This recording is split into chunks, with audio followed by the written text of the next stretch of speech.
لا لا لا، هذا الميكروفون غير سيستم. Working? Not working, but lot of noise. Lot A of lot of noise. noise Check your and very cable. low sound. Yeah. The sound But level is check your very low. cable. Lot of noise. I don't have noise on the system. Hello? Where do you take power from?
Check, check. Hey, hey, hey, hey.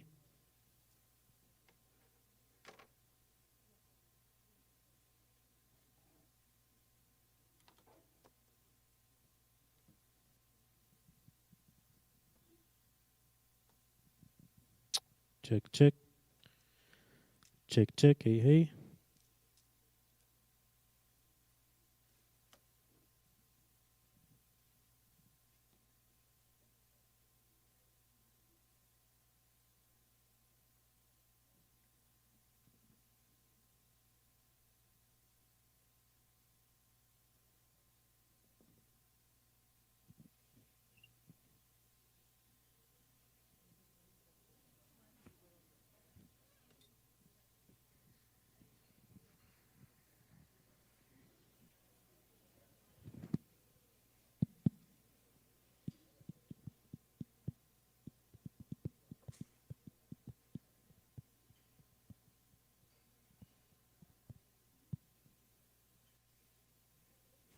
What is the XLR input? Where do you Here. Here.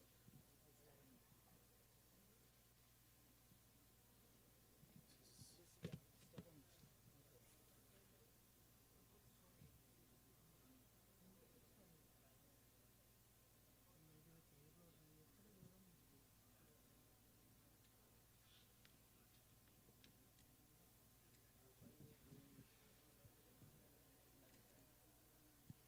check, check mic test.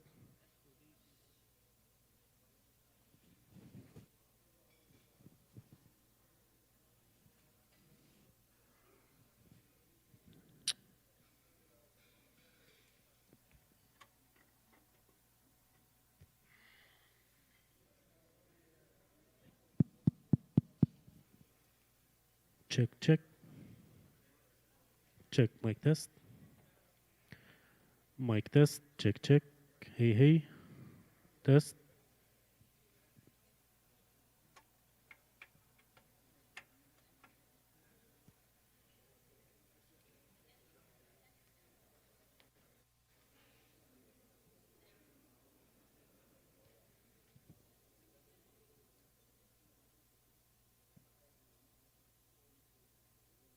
Check, check. Hey, hey, hey, hey, hey, hey. Check, check. Check, check. Check, check. Check mic test. Mic test. Mic test. Check, check. Hey, hey. أحسن. Check, check. Check, check. Mic test.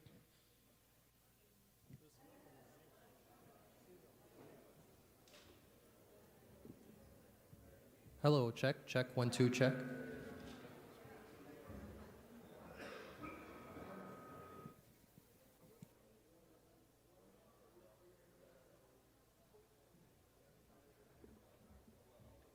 Hello, check, check, 1, 2, check. Hello, check, check, 1, 2, check. It's me.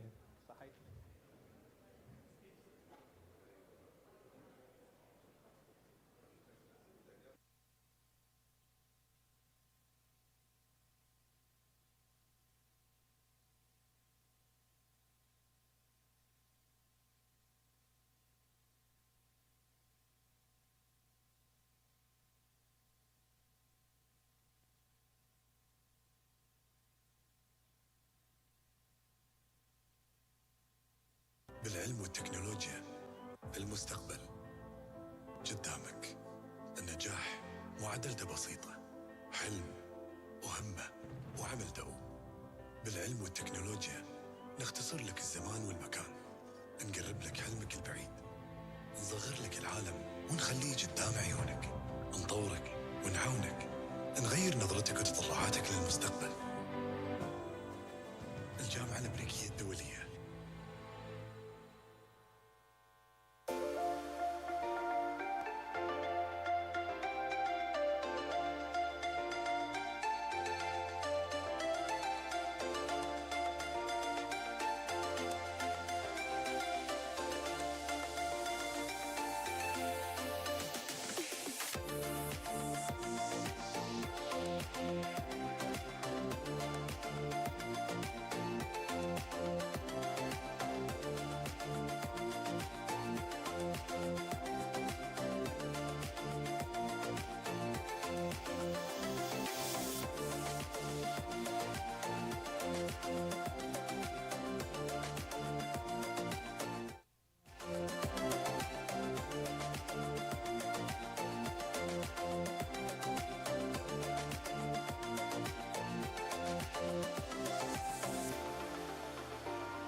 Check, check. Keep it.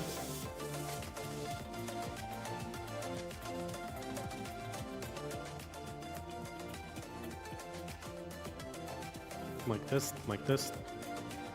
Mic test. Check, check. Check, check. Mic test, mic test, mic test. Check, check. Noise is there.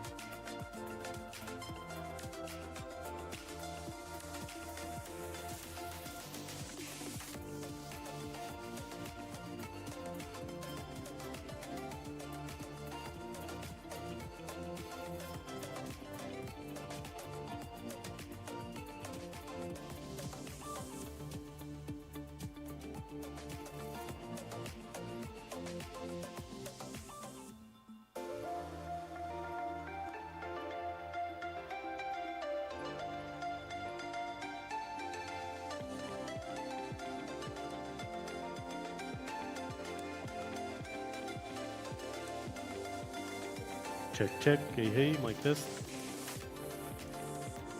Mic test, check check.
انتم قاعد تشتغلون مشروع حقيقي، مشروع دولة. طيارة مسيرة لخدمة القطاع البحري.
Test.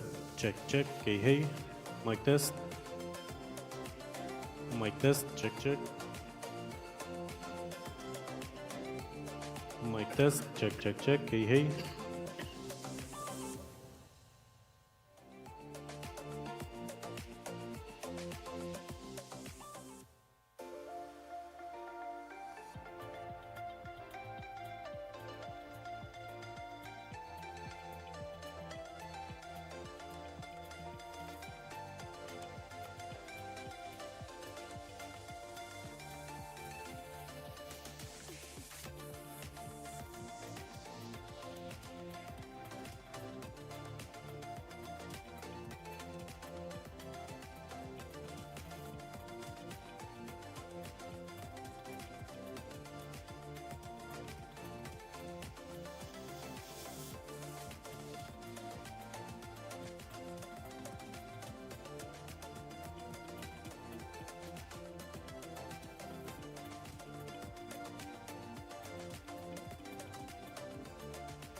معادلته بسيطة: حلم وهمة وعمل دؤوب. بالعلم والتكنولوجيا نختصر لك الزمان والمكان، نقرب لك حلمك البعيد، نصغر لك العالم ونخليه قدام تشيك عيونك. تشيك مايك تيست نطورك مايك ونعاونك، تيست تشيك تشيك نغير نظرتك وتطلعاتك للمستقبل. تشيك مايك تيست مايك تيست. الجامعة الأمريكية الدولية.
انتم قاعد تشتغلون مشروع حقيقي، مشروع دوله. طياره مسيره لخدمه القطاع البحري.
انتم قاعد تشتغلون مشروع حقيقي، مشروع دوله.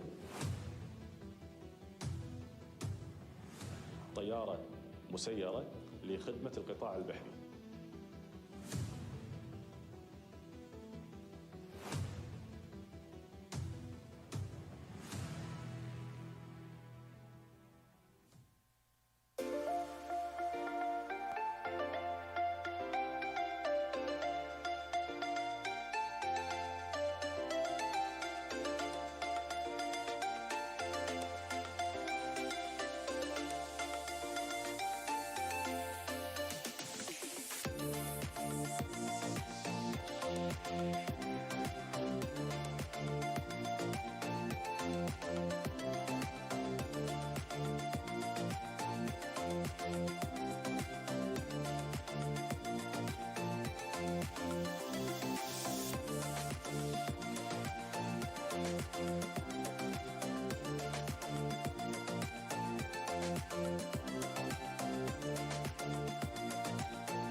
المستقبل قدامك.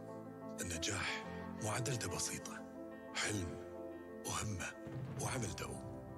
بالعلم والتكنولوجيا نختصر لك الزمان والمكان، نقرب لك حلمك البعيد، نصغر لك العالم ونخليه قدام عيونك، نطورك ونعاونك، نغير نظرتك وتطلعاتك للمستقبل. الجامعة الأمريكية الدولية.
انتم قاعد تشتغلون مشروع حقيقي، مشروع دولة.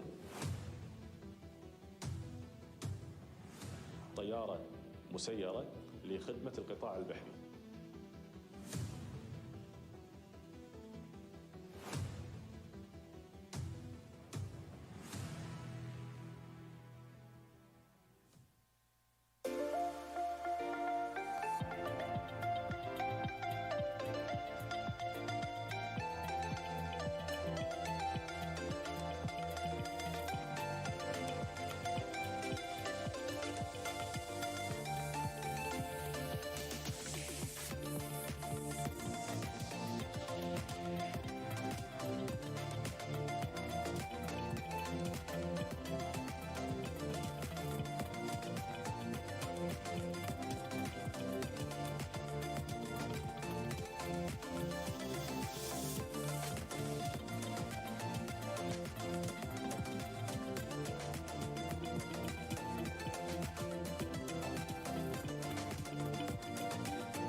انتم قاعد تشتغلون بمشروع حقيقي، مشروع دوله. طياره مسيره لخدمه القطاع البحري.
المستقبل قدامك. النجاح معادلته بسيطة: حلم وهمة وعمل دؤوب. بالعلم والتكنولوجيا نختصر لك الزمان والمكان، نقرب لك حلمك البعيد، نصغر لك العالم ونخليه قدام عيونك، نطورك ونعاونك، نغير نظرتك وتطلعاتك للمستقبل. الجامعة الأمريكية الدولية.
أنتم قاعد تشتغلون بمشروع حقيقي، مشروع دولة.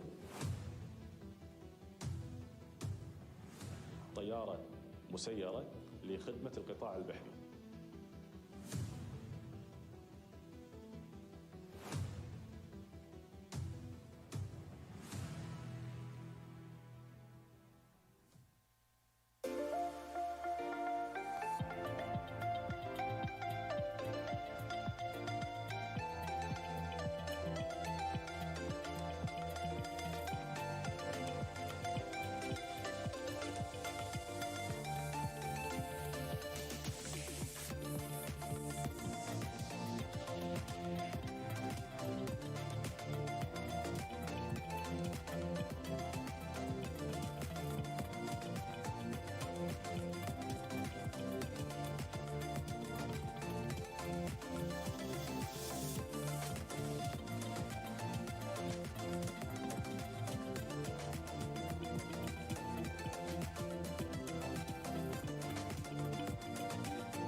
المستقبل قدامك. النجاح معادلته بسيطة: حلم وهمة وعمل دؤوب. بالعلم والتكنولوجيا نختصر لك الزمان والمكان، نقرب لك حلمك البعيد، نصغر لك العالم ونخليه قدام عيونك، نطورك ونعاونك، نغير نظرتك وتطلعاتك للمستقبل. الجامعة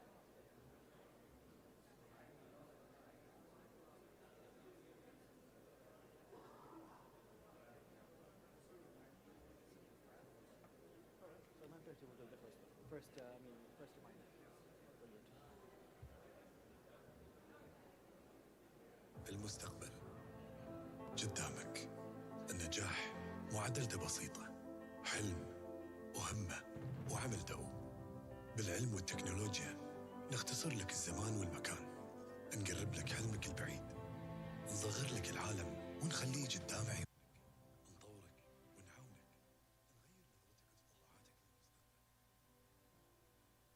للمستقبل. الجامعة الأمريكية الدولية.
أنتم قاعد تشتغلون بمشروع حقيقي، مشروع دولة.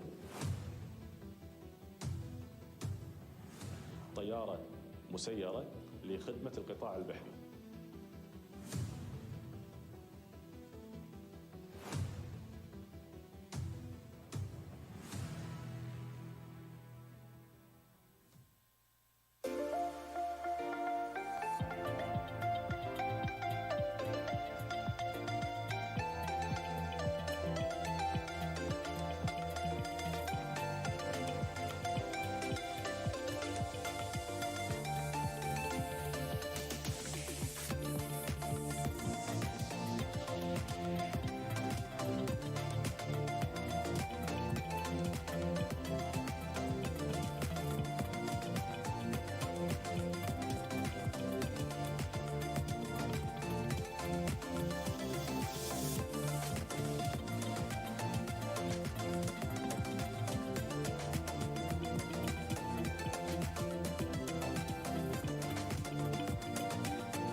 انتم قاعد تشتغلون مشروع حقيقي، مشروع دوله.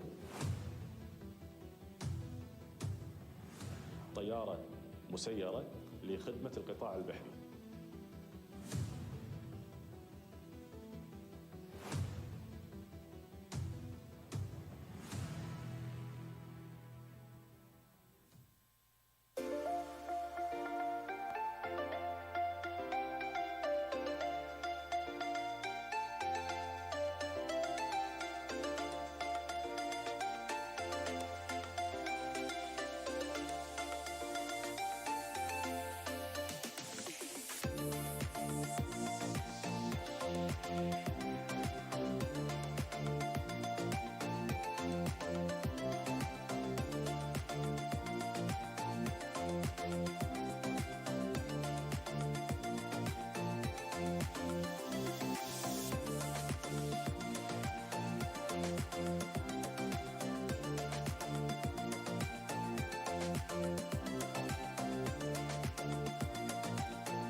Assalamu alaikum wa rahmatullahi wa barakatuh. Just a quick reminder that we will kick off in 10 minutes from now.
المستقبل قدامك. النجاح معادلته بسيطة: حلم وهمة وعمل دؤوب. بالعلم والتكنولوجيا نختصر لك الزمان والمكان، نقرب لك حلمك البعيد، نصغر لك العالم ونخليه قدام عيونك، نطورك ونعاونك، نغير نظرتك وتطلعاتك للمستقبل. الجامعة الأمريكية الدولية.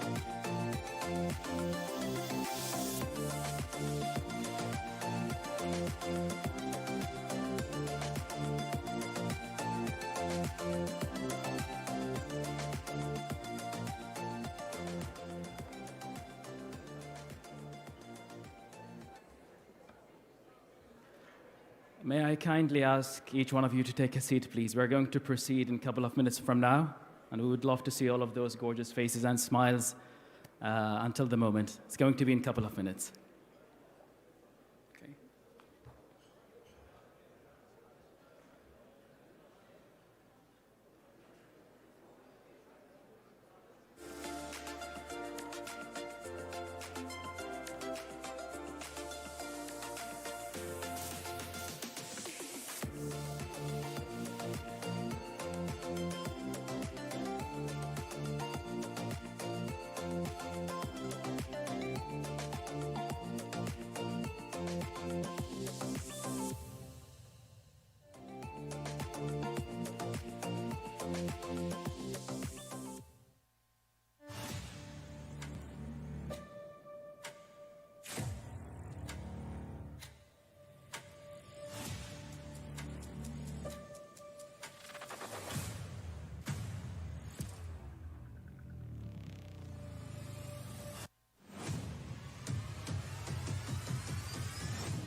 أنتم قاعد تشتغلون مشروع حقيقي، مشروع دولة.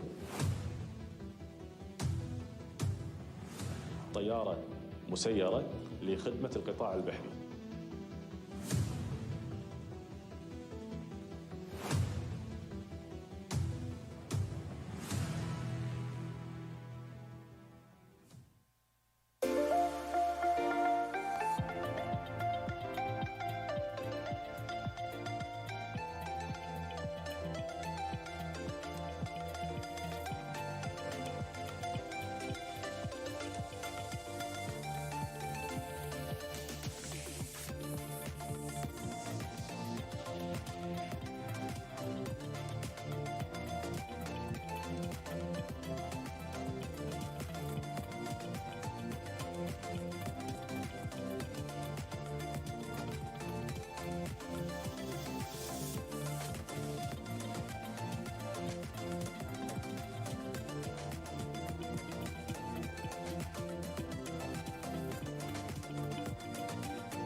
انتم قاعد تشتغلون بمشروع حقيقي، مشروع دولة. طيارة مسيرة لخدمة القطاع خلصنا ها؟ البحري. بس السلام الوضع تصور. لا السلام بعد شويه بعد الكلمه.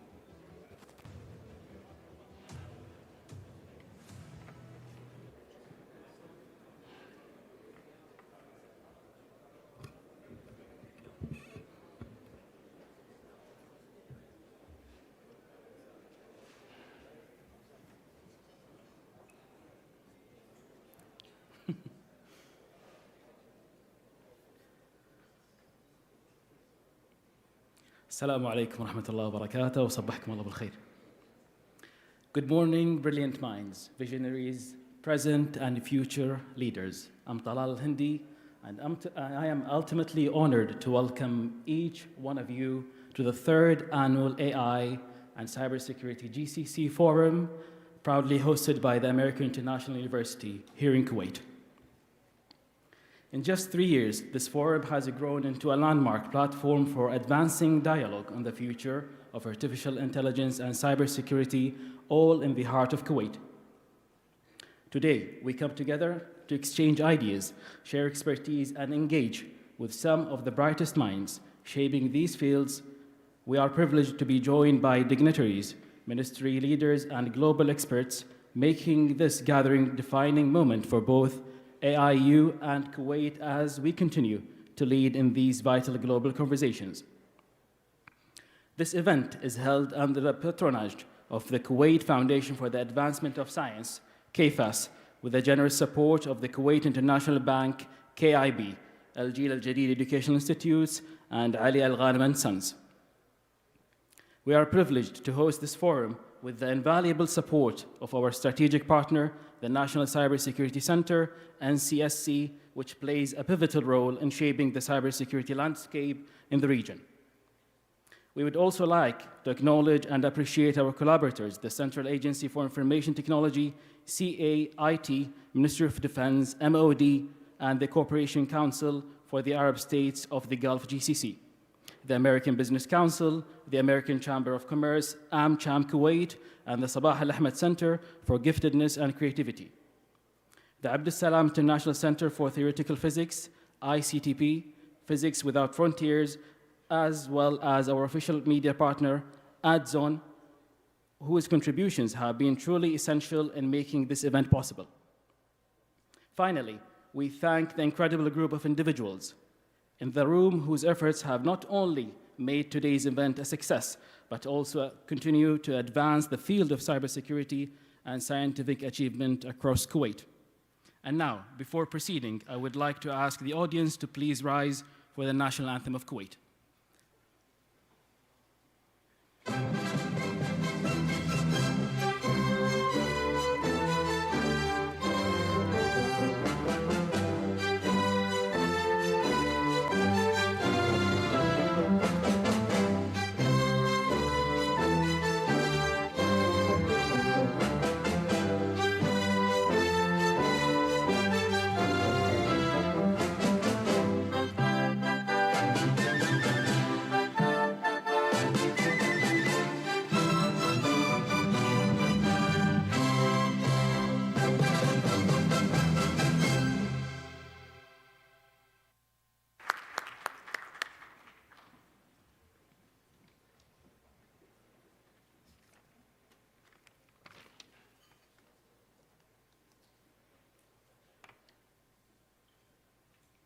I would love to start off by introducing a very distinguished leader of AIU, with a clear commitment to progress and innovation to stand at the forefront of education in the region.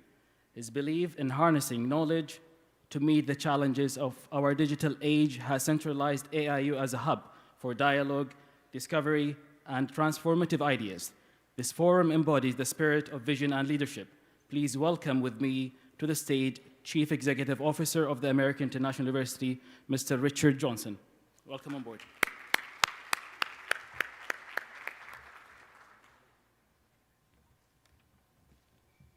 Thank you and good morning. First, welcome to our distinguished guests, our esteemed colleagues, and future innovators. It is both an honor and a profound privilege as the CEO of American International University Kuwait to welcome you to the third annual AI Cybersecurity GCC Forum. This forum has quickly become the most prestigious and elite gathering in the region. It's a stage where vision meets action, where discovery meets application, and where the brightest minds come together to shape the future. Today, you are going to witness extraordinary speakers, cutting-edge panelists from across the globe, leaders who are not only defining the present, but they are engineering the next horizon in artificial intelligence and cybersecurity. They will challenge us, they will inspire us, and call upon us to reimagine what is possible when human ingenuity and technological advances converge. Our workshops are more than just a lecture. They are laboratories of innovation. Here you will roll up your sleeves, test new ideas. We'll ask you to engage in dialogue and spark solutions to the most pressing challenges of our time.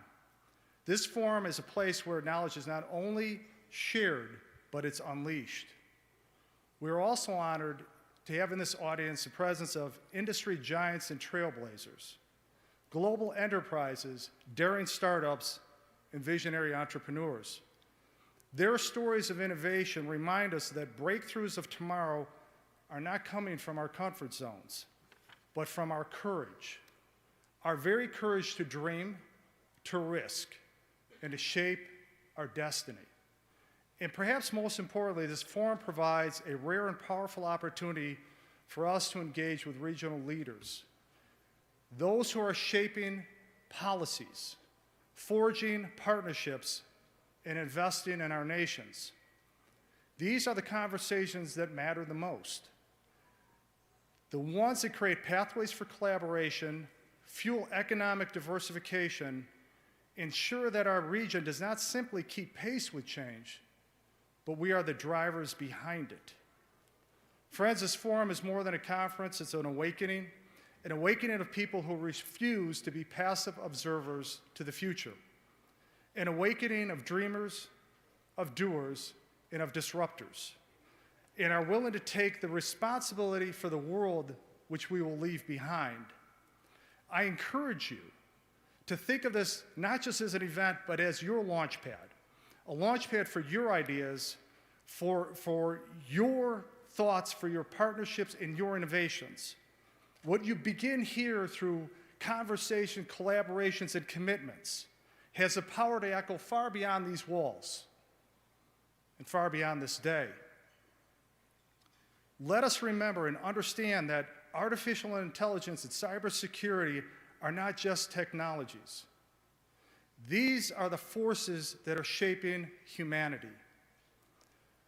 They determine the safety of our nations, the prosperity of our economies, and the quality of life for generations to come. The work we do here today is not about machines. It's about our people. It's about building a future where technology does serve humanity and not the other way around. So today I invite you to bring your boldest questions, your most daring ideas, your unwavering passion. Engage with one another, challenge each other, inspire one another, because together we're not only participants in this revolution, we are the architects of it. Welcome to the third annual AI Cybersecurity GCC Forum. Let us not just imagine the future, let us build it together. Thank you.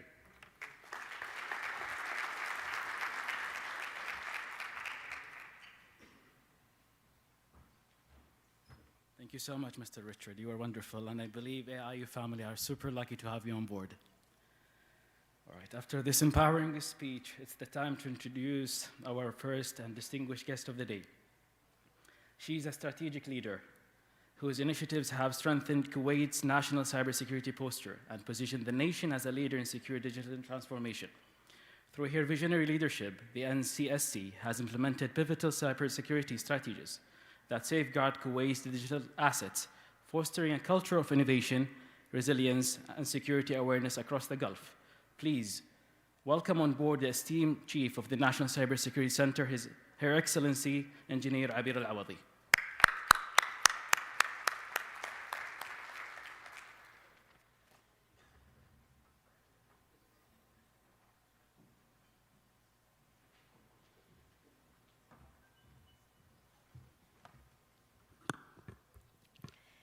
بسم الله الرحمن الرحيم. السلام عليكم ورحمة الله وبركاته.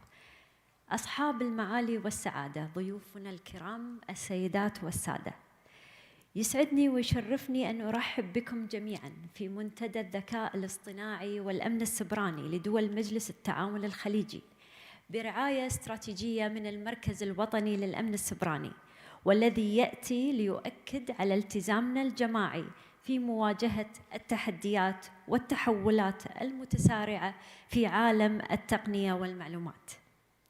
نلتقي اليوم في وقت يشهد العالم فيه ثورة تكنولوجية غير مسبوقة، يتداخل فيها الذكاء الاصطناعي مع شبكات المعلومات ليصنع واقعاً جديداً مليئاً بالفرص والتحديات.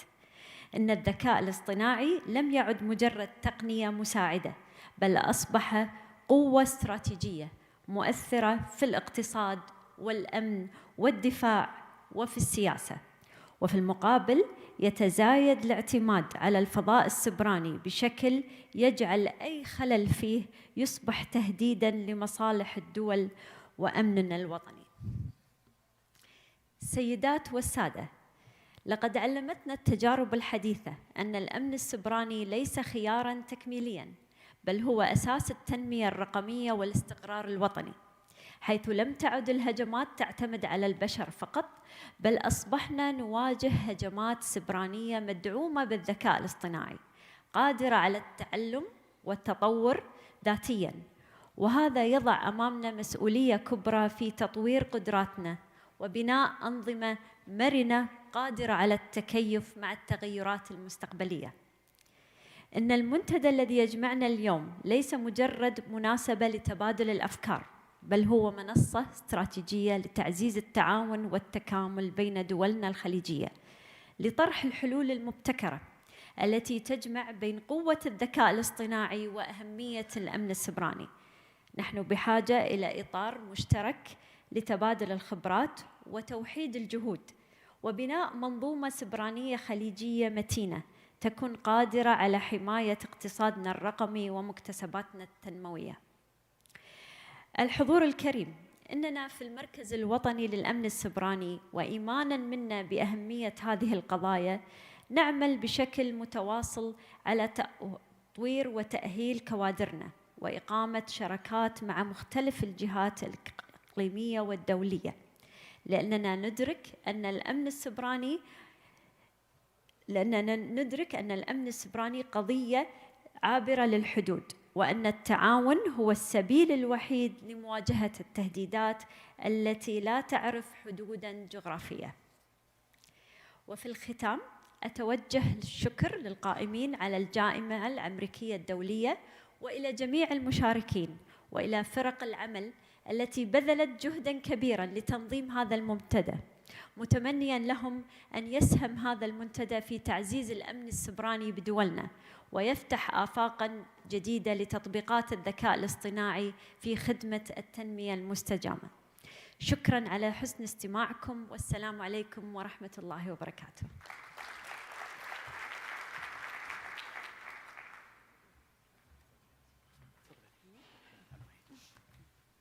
Thank you so much, Your Excellency, for the empowering speech. And now I would love and kindly ask Mr. Richard Johnson and Mr. Badr Assair, a distinguished member of the board, to pop into the stage for the photo and the flag of appreciation for Your Excellency, please.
Thank you so much, Mr. Richard. Thank you so much, Mr. Badr, and Your Excellency, Habir.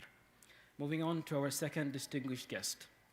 Be prepared to be inspired by the story of a cybersecurity leader who stands at the forefront of global digital defense as the Technical Director of Incident Response at Unit 42, Palo Alto Networks. He leads high-profile investigations against nation-state actors, APT, and ransomware groups, protecting critical infrastructure across multiple sectors, a frequent speaker at DEF CON, B-Sites, and other major international conferences.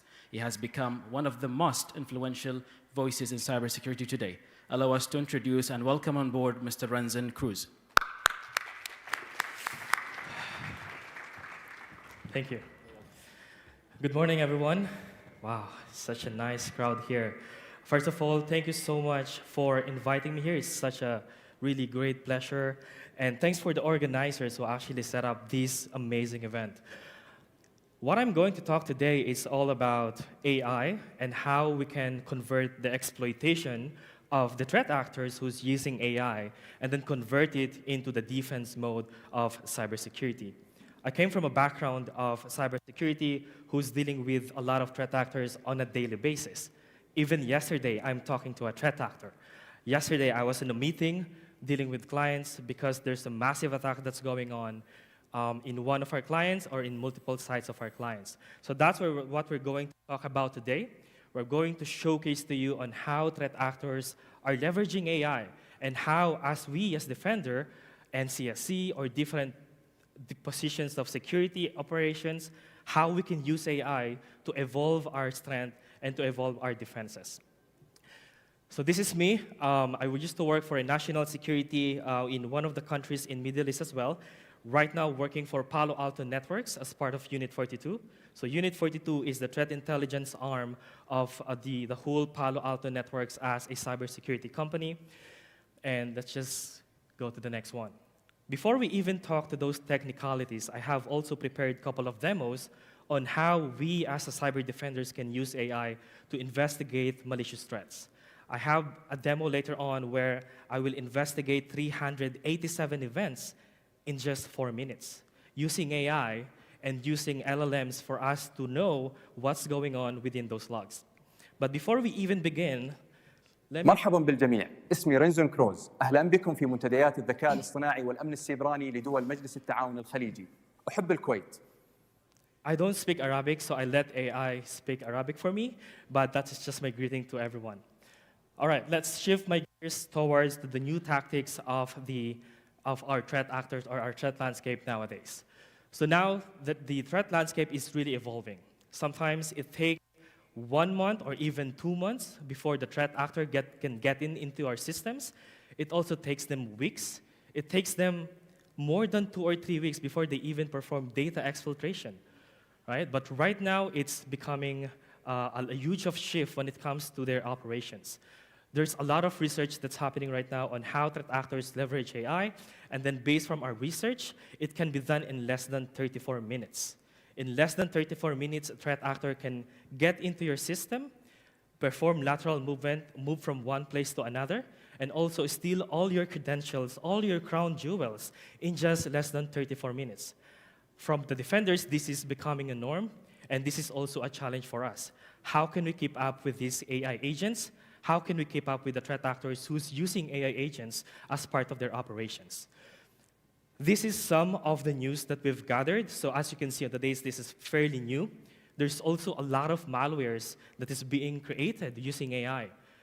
A young person who doesn't have any technical skills can also create its own ransomware through vibe coding, and then they can sell it on the dark web.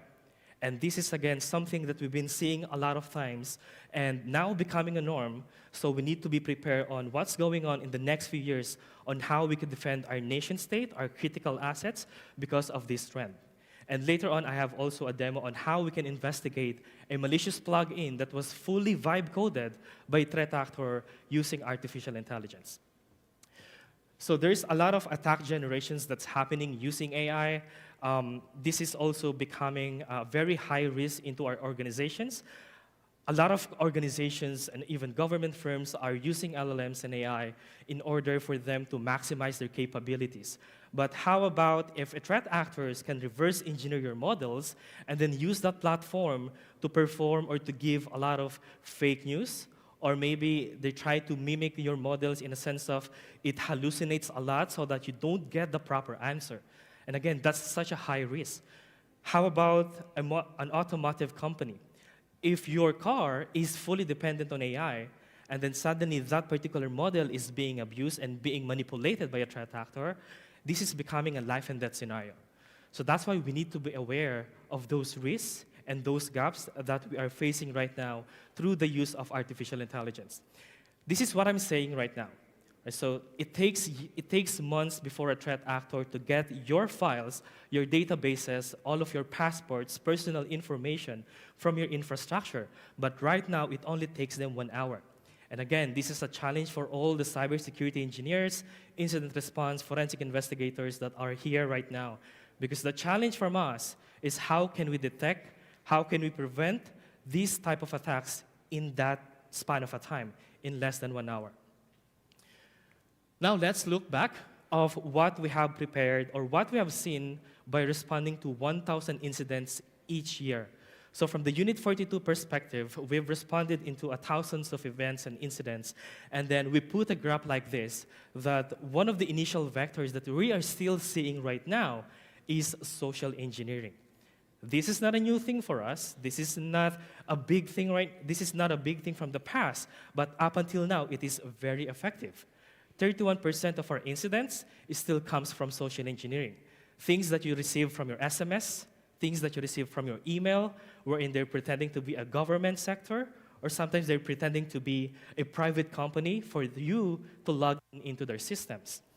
And here is one of the latest social engineering or phishing that we have observed attacking Middle East countries. All right, so take a look at the screen right now. You may easily notice that at the middle of the screen, you can see that this is a picture that is heavily generated by AI, right? So we've seen this phishing email we received from one of the governments, one of the clients, and then when we look into it, we found something weird. This is a PDF. Everyone's using PDF, but once you open it, you can see on the right side or on the left side of my screen that there is a shortcut file. We call it LNK file. Whenever you click an LNK file, it would open up a program or an application or a software. But on this scenario, once you open that LNK file, it would open a PDF. Nothing's really fancy, right? Nothing's really going to happen in the front of your screen, especially for the people who's not technical enough to find out what's going on, right? So it would open up a PDF, but what's going on next is something that really bothers us. Once you open this and once you look into the PDF, this is actually a PDF related to joint security and defense technology in the Middle East. This particular content is still AI generated. This is a very interesting topic that you're probably going to look into it and read it. But at the background of it, there's a lot of malicious things happening. On this side, you can see that this is a code that is being run without you even knowing. It won't flash on your screen, but once you double-click that LNK file or on that shortcut file, these are the things that are happening. And then when you look into the execution flow, it actually loads a payload, it performs a PowerShell backdoor, and then it connects into the command and control channel of the threat actor. Everything that you can see right now, you cannot see it once you launch the PDF. And this is exactly what we're saying. Phishing right now, social engineering is becoming what we call sophisticated in a way that you can easily create this type of stuff in less than 10 minutes through the use of AI and through the use of LLMs.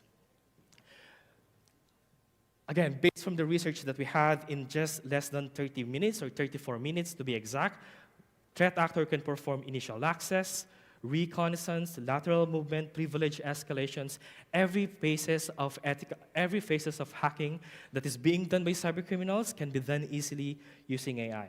And then that comes with attacks which is 100 times faster than before, which is really mind-blowing for us. Now, this is again a stage where threat actors uses AI on each of these phases by performing social engineering, by automating all of their operations, and by also performing deepfake there's also a lot of news where there's a bank or there's an employee of a bank wherein they got lost around 500K due to the fact of a deepfake. Someone used deepfake that is pretending to be him, and then the bank actually approves the transaction. And then, again, deepfake is nothing new. We've been seeing this in a lot of news nowadays. Now it's becoming effective. There's also threat actors that is very famous in US, wherein they use deepfake for them to gather interviews and for them to secure a job. And then, interestingly enough, these companies are actually accepting these remote workers without even performing a huge background check with them. And it's through the use of deepfake. Now, this is really a high risk for us. So there's an agentic AI now that is being built by a lot of threat actors. When we say agentic AI, this can perform multiple tasks. It can perform tasks that normally being done manually. This can also perform some tasks wherein it's so persistent in a way that it will try its best for them to secure or for them to get access to your environment, and then it is adaptable. Adaptable in a way that your agent or your agentic AI can also learn from the things that they've learned from their performance and actions, and then it would improve from time to time because, again, it's from LLMs and it's based from AI. But not everything here is offensive. Not everything here is all about threat actors because defenders can heavily use AI as well to trigger and to be more proactive in detecting vulnerabilities. We have this thing called zero-day vulnerabilities wherein we can also check as a defender all those codes and we can perform security coding. We can prevent these things to happen if we use AI to do such things. And there's a lot of good products now in the market that performs this type of task. Now, what you're going to see on the next slide is a very technical demo. All right, so there's a demo wherein I wanted to show you on how we, from the defender standpoint, from the blue team standpoint, how we use AI to scale our investigation. Right? So how we can use AI to perform forensic investigation. It's going to be just a 4-minute worth of video, and this is a simulated attack that me and my friend Fawaz, a co-speaker of mine, performed or created from the past few months. So this is a group called Scattered Spider. I'm not sure if you've heard about Scattered Spider before, but this is a collective group wherein they are responsible for one of the biggest breaches that happened this year. Things like Marks & Spencer. There's also a lot of airline companies that is being attacked by Scattered Spider. And then right now, they are still very, very active. So me and my co-speaker created a simulation for us to provide some insights on how we can defend this type of attack. So now I'm going to play this video. I'm just going to explain everything here. So again, this is a VS Code, right? So I'm trying to investigate Windows event logs through AI. And as you can see, there's tons of events that you can see on my screen right now, right? So it might take me a day or two if I do it manually. And you can see on the screen, it comes with 383,722 events. I cannot do it manually. I cannot investigate it manually. I mean, I can, but it might take me a day or two. Now, why don't we just use AI and then provide us quick wins? As an incident responder, I do investigations a lot, and then I can leverage AI to do such investigation. By just giving an AI a simple prompt, it would give me some insights, and then it would extract all those indicators of compromise that I need to know for me to defend our infrastructure and our network. So now AI is running, doing its own thing. So now why don't we just analyze another logs? So there's this thing called PowerShell logs. So this is heavily abused by threat actors. This is software and application that is commonly legitimate use by organizations, but again, heavily abused. So now, why don't we also analyze the PowerShell logs? It comes with 400 lines of codes, and let's just use AI. Let's use AI for us to perform a quick wins and try to understand what's going on within these logs. So now, while my main AI is doing his thing, while it's performing its own investigations, I'm also trying to launch my second prompt wherein I wanted to analyze that PowerShell. Right? So let's just wait for a bit. Again, it took me only 4 minutes to do this recording, but again, it can really massively help everyone to scale their investigations and their analysis. Again, a lot of things going on within this attack, but we just focus on those Windows event logs that are commonly used by the defenders, by NCSC, by different organizations, government. We normally ingest this into our platforms. So take a look. We have now the results. It gives us the analysis, all right? It gives us that high-level findings of what really happened here. It gives me the timeline. It also gives me the actor or the account that was used by the threat actor. It also gives me the insights of what are the tools that is being used by the threat actor. And it only took me less than 3 minutes right now, or maybe less than 4 minutes. And then it also extracts me the indicator of compromise. We call it IOCs in cyber, wherein these are the IP addresses, the hashes, what are the files used by the threat actor. Using AI, I can do those kind of quick analysis, right? So let's move forward. And let's take a look. Again, remember, 383,000 events. AI took only 2-3 minutes to perform its investigations. So let's take a look at the results. It gives me the executive summary, which is a typical report normally given by the incident responder like me. It also gives me the timeline of compromise. So by looking into it, we know when was the attack happened, and what are the timings that I need to know for me to realize that there's actually an attack happened on this particular time frame. It also gives me those IOCs or indicator of compromise that I just said. There's a lot of technicalities on this demo, but again, it just gives us the benefit on how LLM can be used in such investigations. It would also give me some questions later on, wherein these are the follow-up questions that I need to invoke to my clients, to my boss, because it gives me a bit of context for me to know really what's going on within this incident. Again, this is the power of AI. These are not just being abused by threat actors, but we can heavily use this as a defender and as part of our daily investigations from the cybersecurity standpoint. All right, so I'm going to move on.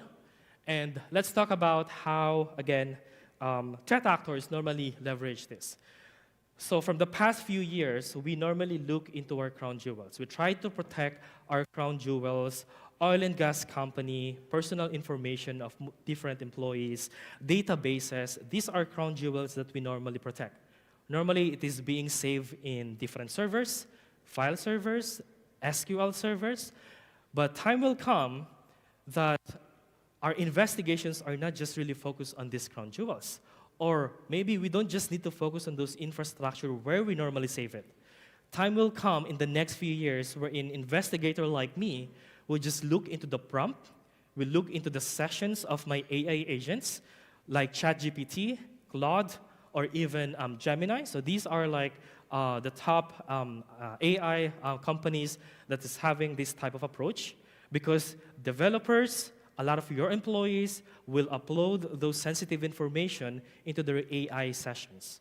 And then me as an investigator, I would love to know what are those things that your employee uploaded into that sessions. And that is also a very high risk when it comes to the rules and also the risk of AI.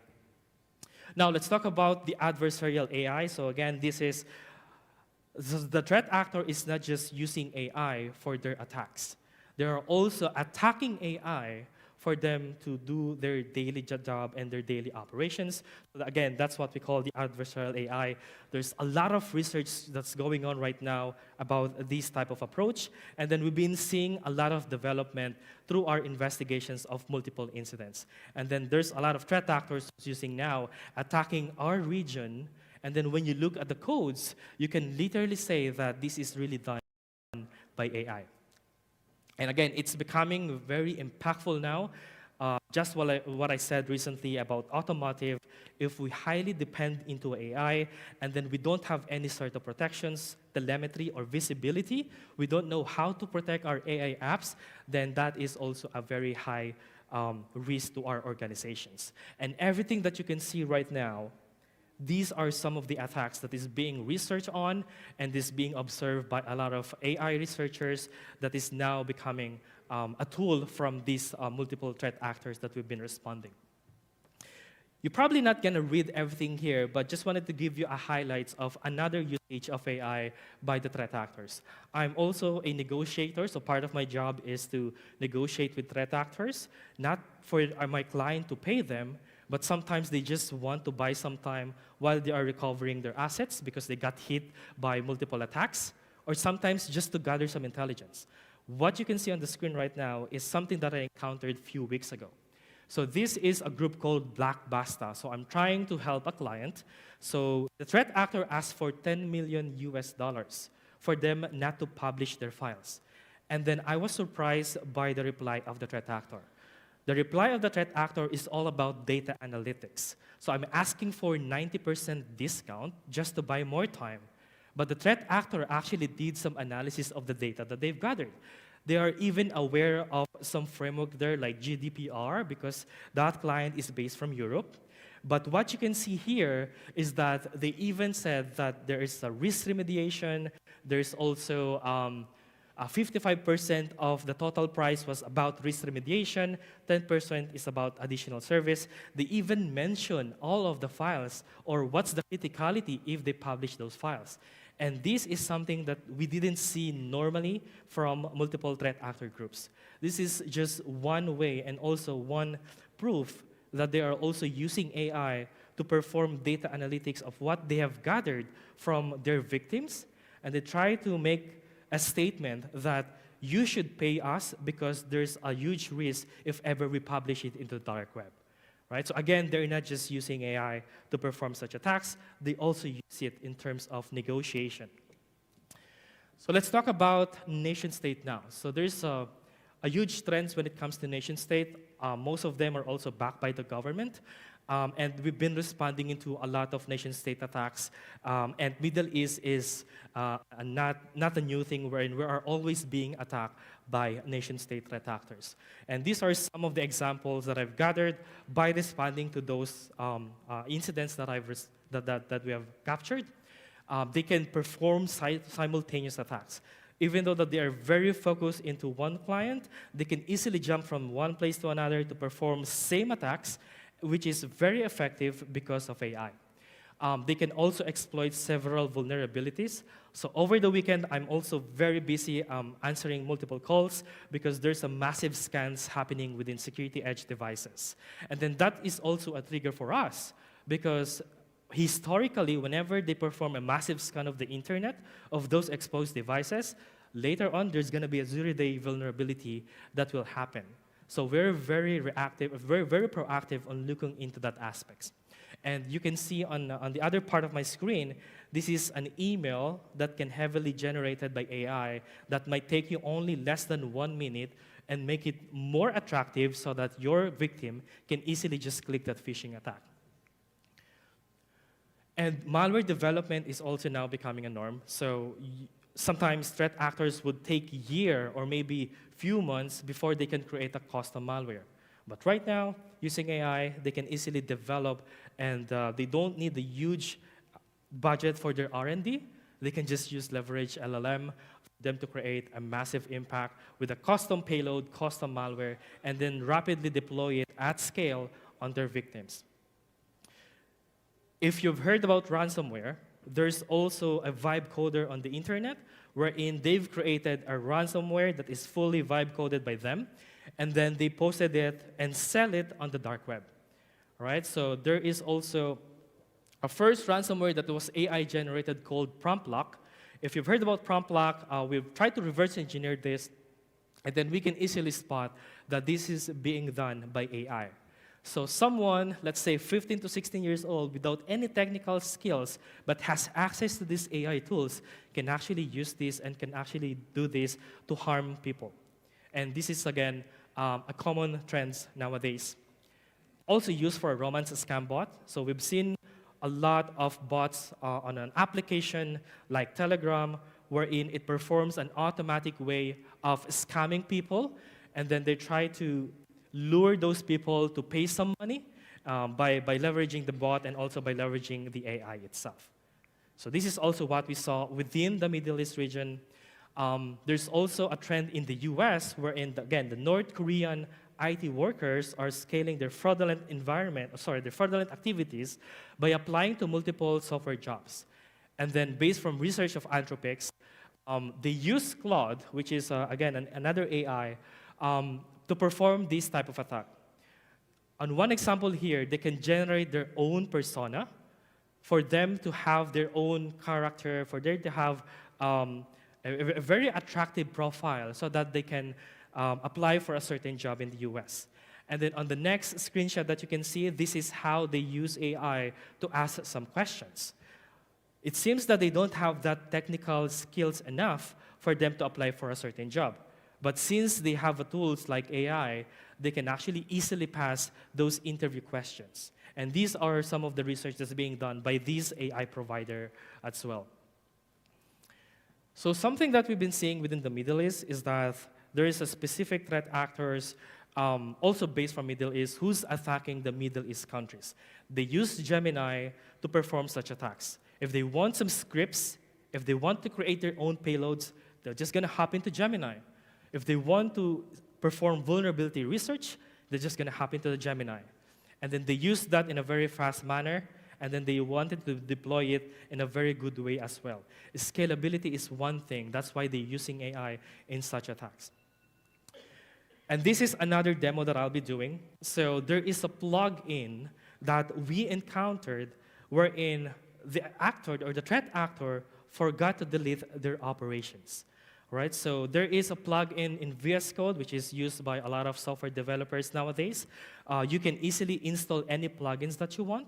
And then there's also a store wherein you can upload your own plugin that can be used by some of your software developer friends. So what you can see right now is something they call it Solidity Pro. They target blockchain developer and cryptocurrency enthusiasts for them to steal those cryptocurrency wallets.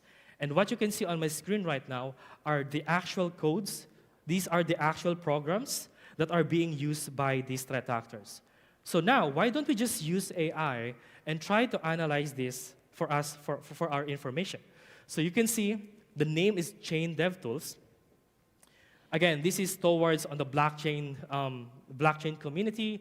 They wanted to steal some cryptocurrency from them, and they wanted to deploy it across the globe. So now I'm going to use AI to analyze the applications that we have gathered that is, I'm pretty sure, malicious by just looking at the name itself, backdoor, info stealer, command and control channel. These are common words that we use and we track from the cybersecurity realm. So now I'm using AI to do such investigation. Right now, there's even a lot of comments when it comes to the program that we have captured. And they forgot to delete this. They want it to be more persistent. They even perform a scheduled task to make it more persistent. And you can see there's a configuration within their command and control. Again, heavily abused and also very malicious from the eyes of a forensic hater. There's also a massive proxy IP addresses that we found. Right? So these are the IP addresses that potentially they own from themselves. And this is what we call C2 infrastructures. Now we're actually done with our investigations, but just to look into the operations that they forgot to delete, they even said that they can earn 10,000 per hour once they deploy such malicious VS Code plugins. Right? So again, this is what we found on that particular package that we've been tracking around, and then we let AI to analyze it for us. So for those developers here, make sure that you're downloading coming from an official developer and also from a legitimate source before you even install those plugins within your IDE. So I did the analysis, so let me just skip that one. But again, this is something that we've seen from the wild itself. There's also a very first zero-click vulnerability that we found, and we've responded into one of the incidents that actually use it. So think of it as, so Microsoft has these ecosystems where they use Copilot. So Copilot is a platform that they use for them to ask questions, and then it would retrieve some sort of information from them. And then we use, threat actors use this in order for them to gather sensitive information, such as API keys. So one of the incidents that we have responded actually used this type of vulnerability. Whenever they get access to your platforms or to your infrastructure, they will connect to your Copilot from Microsoft, and then they use Copilot to ask for those particular information. Again, such as API keys, and for them to get access to a certain folders or even files that they don't even have access into. And then we've reported this also to Microsoft, and then there's also a blog related to this. But just to look into it, the massive increase of risk when it comes to using this, sometimes we think that it is just a massive use of AI for our capacity-wise and also for us to make our life better, but sometimes it would backfire to us. Let's talk about how we can secure AI. This is one of my last slides for today. But there's a problem, right? So we are still limited on understanding the risk of AI. We are very reactive on approaching that kind of environment. We love using AI tools. We keep downloading it in our smartphones. We keep using it now into our organizations. But we don't know and understand the risk of it, especially if we don't follow certain models and frameworks. That could be also a massive impact if ever we don't know how to secure, protect, and prevent the AI apps that we've been developing. Now, there's also a lot of platforms that is available that can secure these particular ecosystems. You can prevent, you can detect, you can also put some restrictions and policy on your AI apps into your infrastructure before it even gets deployed. You can also monitor some changes. You can also perform some sort of review whenever you have your own data models and LLMs for you to make sure that it doesn't hallucinate and it doesn't give you the answer that you don't really expect. Key takeaways here. We need to be more of use when agentic AI is becoming a norm. We also need to know that AI is not just used defensively, but this is also being abused and heavily used offensively by these threat actors.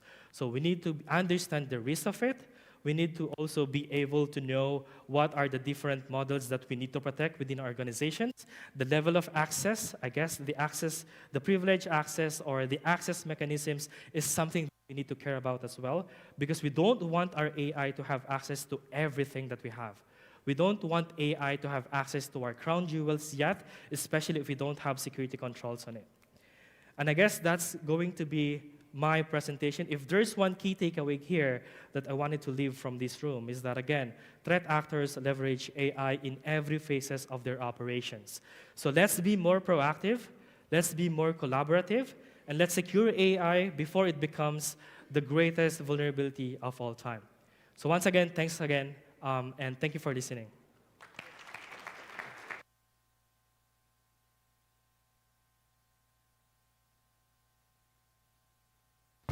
Thank you so much, Mr. Renzin, for this insightful keynote and all the awareness you stressed on.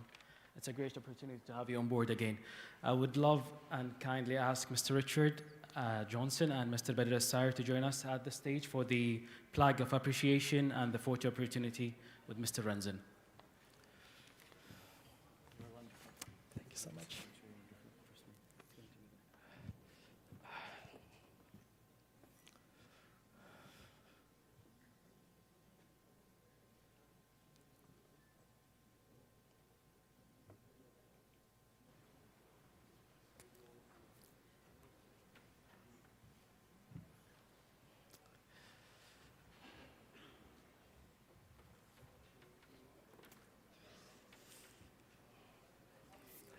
Thank you so much. Thank you so much. Oh, let me just do this.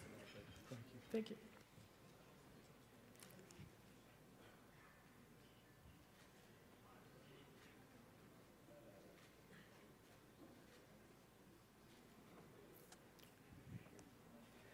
All right.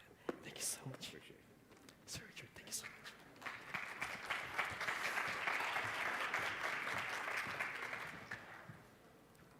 Thank you so much again. And I think this is the moment where everyone is waiting to have such a debate and discussion as we approach to the panel discussion session. It's all about innovative security and digital transformation. And we're going to have distinguished panel brings insights from across the Gulf Cooperation Council, on the evolving cybersecurity landscape. Our first distinguished guest would be Dr. Reem Faraj al-Shimmari. She's a global thought leader in cybersecurity and digital transformation, first female CISO in Kuwait's oil sector, advancing national cybersecurity and empowering women in technology. A second guest would be Mrs. Rifqa Saadoun, specialist in intellectual property and pharmaceutical patents, with more than 15 years experience advancing innovation and IP protection through research, training, and regional engagement.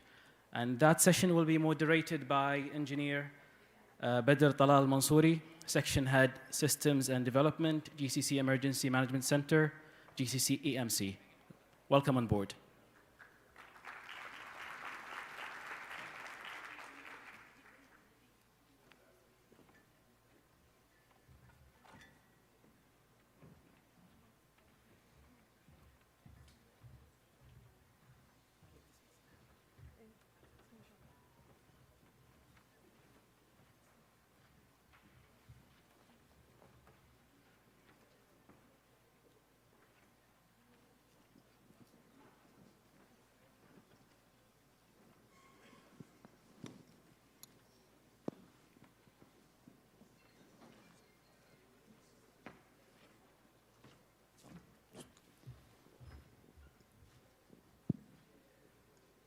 Test. Good morning, ladies and gentlemen. It is my great pleasure to welcome you to today's panel discussion, Innovation, Security, and Digital Transformation, as part of the AI and Cybersecurity GCC Forum. My name is Engineer Badr Al-Mansouri, and I serve as the Section Head of the Systems and Development in GCC Emergency Management Center. I'm pleased to be your moderator for today's panel discussion. Before we begin, I'd like to extend a sincere thank you to the American International University for hosting this important event and for their continued commitment to fostering dialogue on critical topics that impact our region and beyond. Digital transformation is no longer optional. It has become the foundation of how governments, businesses, and societies operate today. Cloud adoption, smart infrastructure, AI-driven tools, and the data-driven decision-making are accelerating innovation across every sector. However, with this rapid shift comes the foundational question: how do we secure innovation itself? Cyber threats are becoming more advanced than ever before. Supply chains more complex, and the attack surface broader than ever before. Security can no longer be treated as an afterthought or as a barrier to progress. It must be embedded as a driver of innovation. Our panel today will explore what innovative security truly means in practice, how organizations can adopt forward-looking strategies, leverage AI responsibly, and design digital ecosystems that are resilient, trustworthy, and prepared to withstand tomorrow's threats.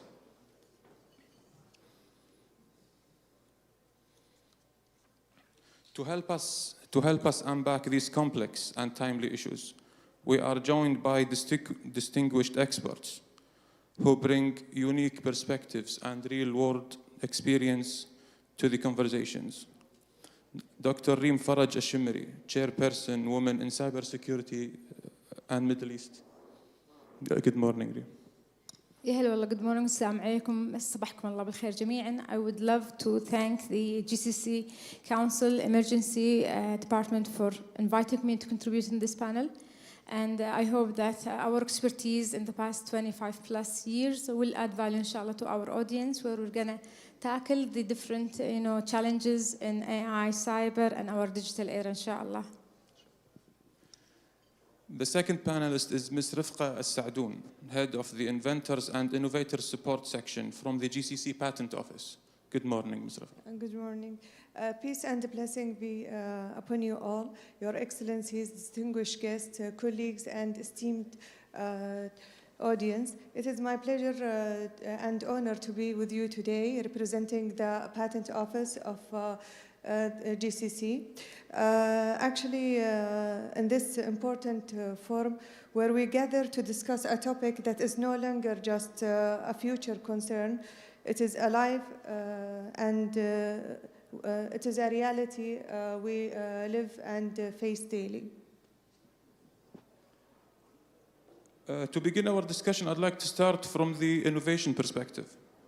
Ms. Rifqa, as artificial intelligence continues to advance, it raises an important question that touches the foundation of innovation and creativity. Can AI truly be considered an inventor? Mm-hmm. And if so, can a patent be filed for something done by AI instead of a human being? Okay.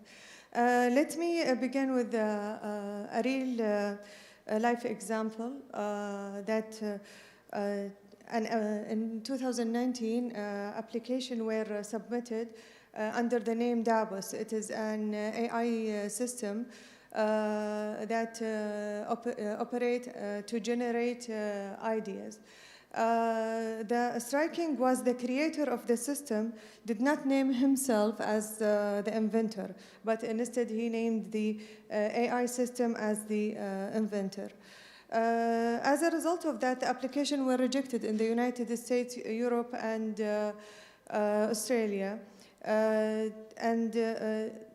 Because one of the requirements that the inventor must be a natural person. That's why this case ignited a global debate around who owns the innovation generated by artificial intelligence. What if these innovations are being used in sensitive industries like pharmaceuticals and cybersecurities?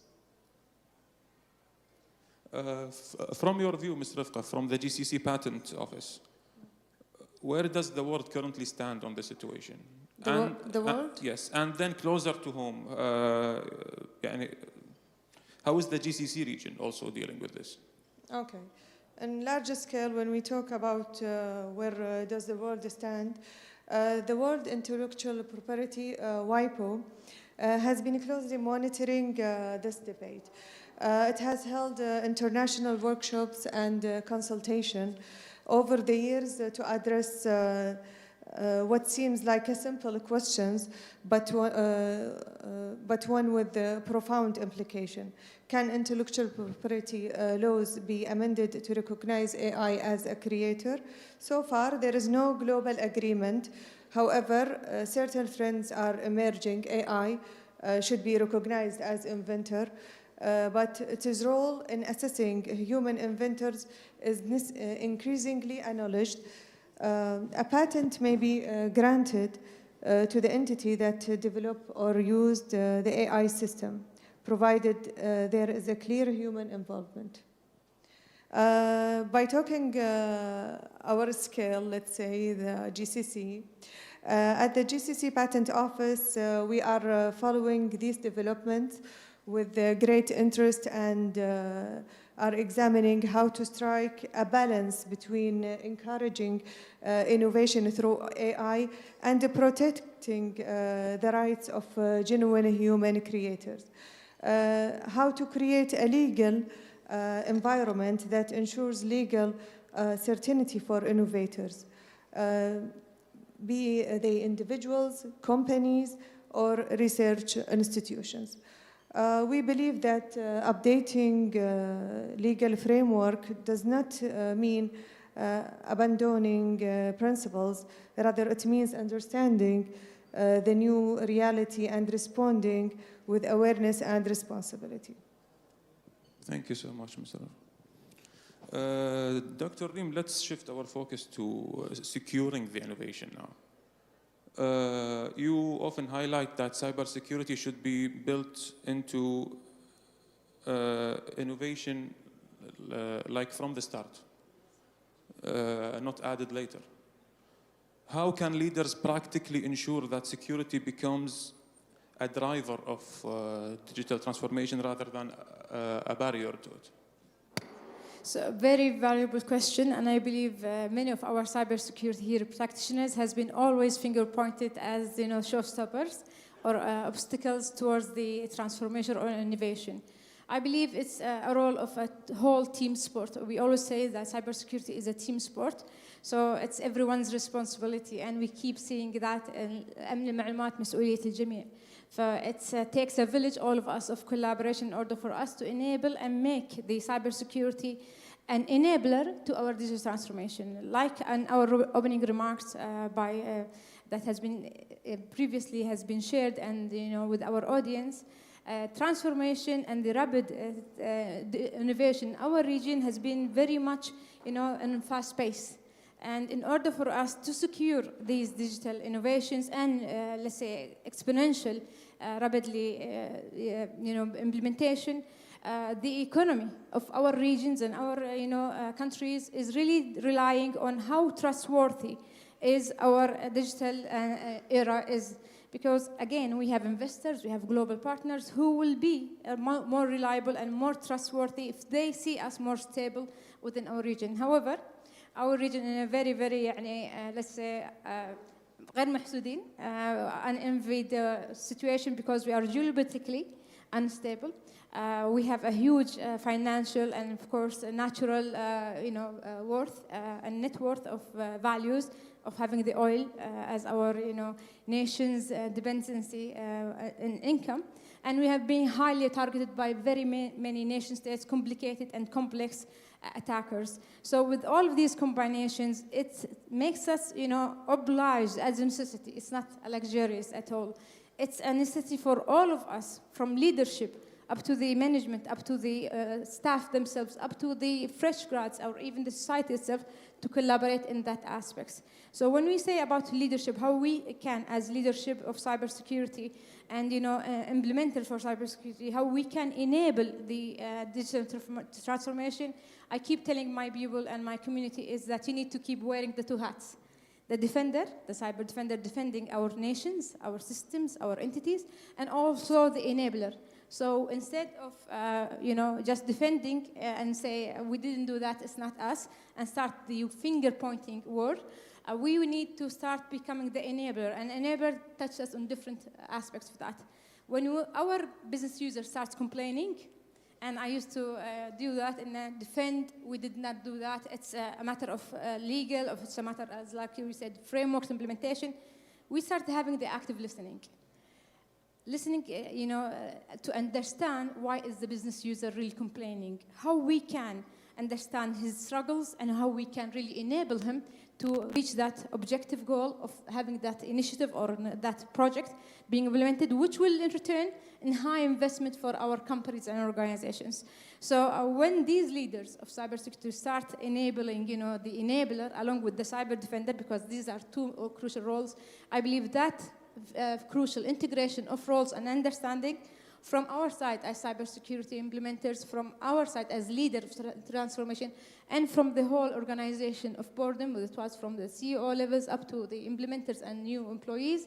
It all takes the ecosystem of enabling the system and involving the cybersecurity, as we say, at stage 0 and secure by design. Where if we adopt that practically, not just say it as slogans, we'll be really able to have cybersecurity practitioners become our enablers, become our partners, and we keep saying out to our business partners, look at us as your cyber guards, bodyguards. We are here to secure your business. We are here to make sure that your business thrives, and no trust doubts from your partners globally will have be shaken because of that compromise or because of that attack. I hope I answered the question. Perfect, Dr. Lim, perfect.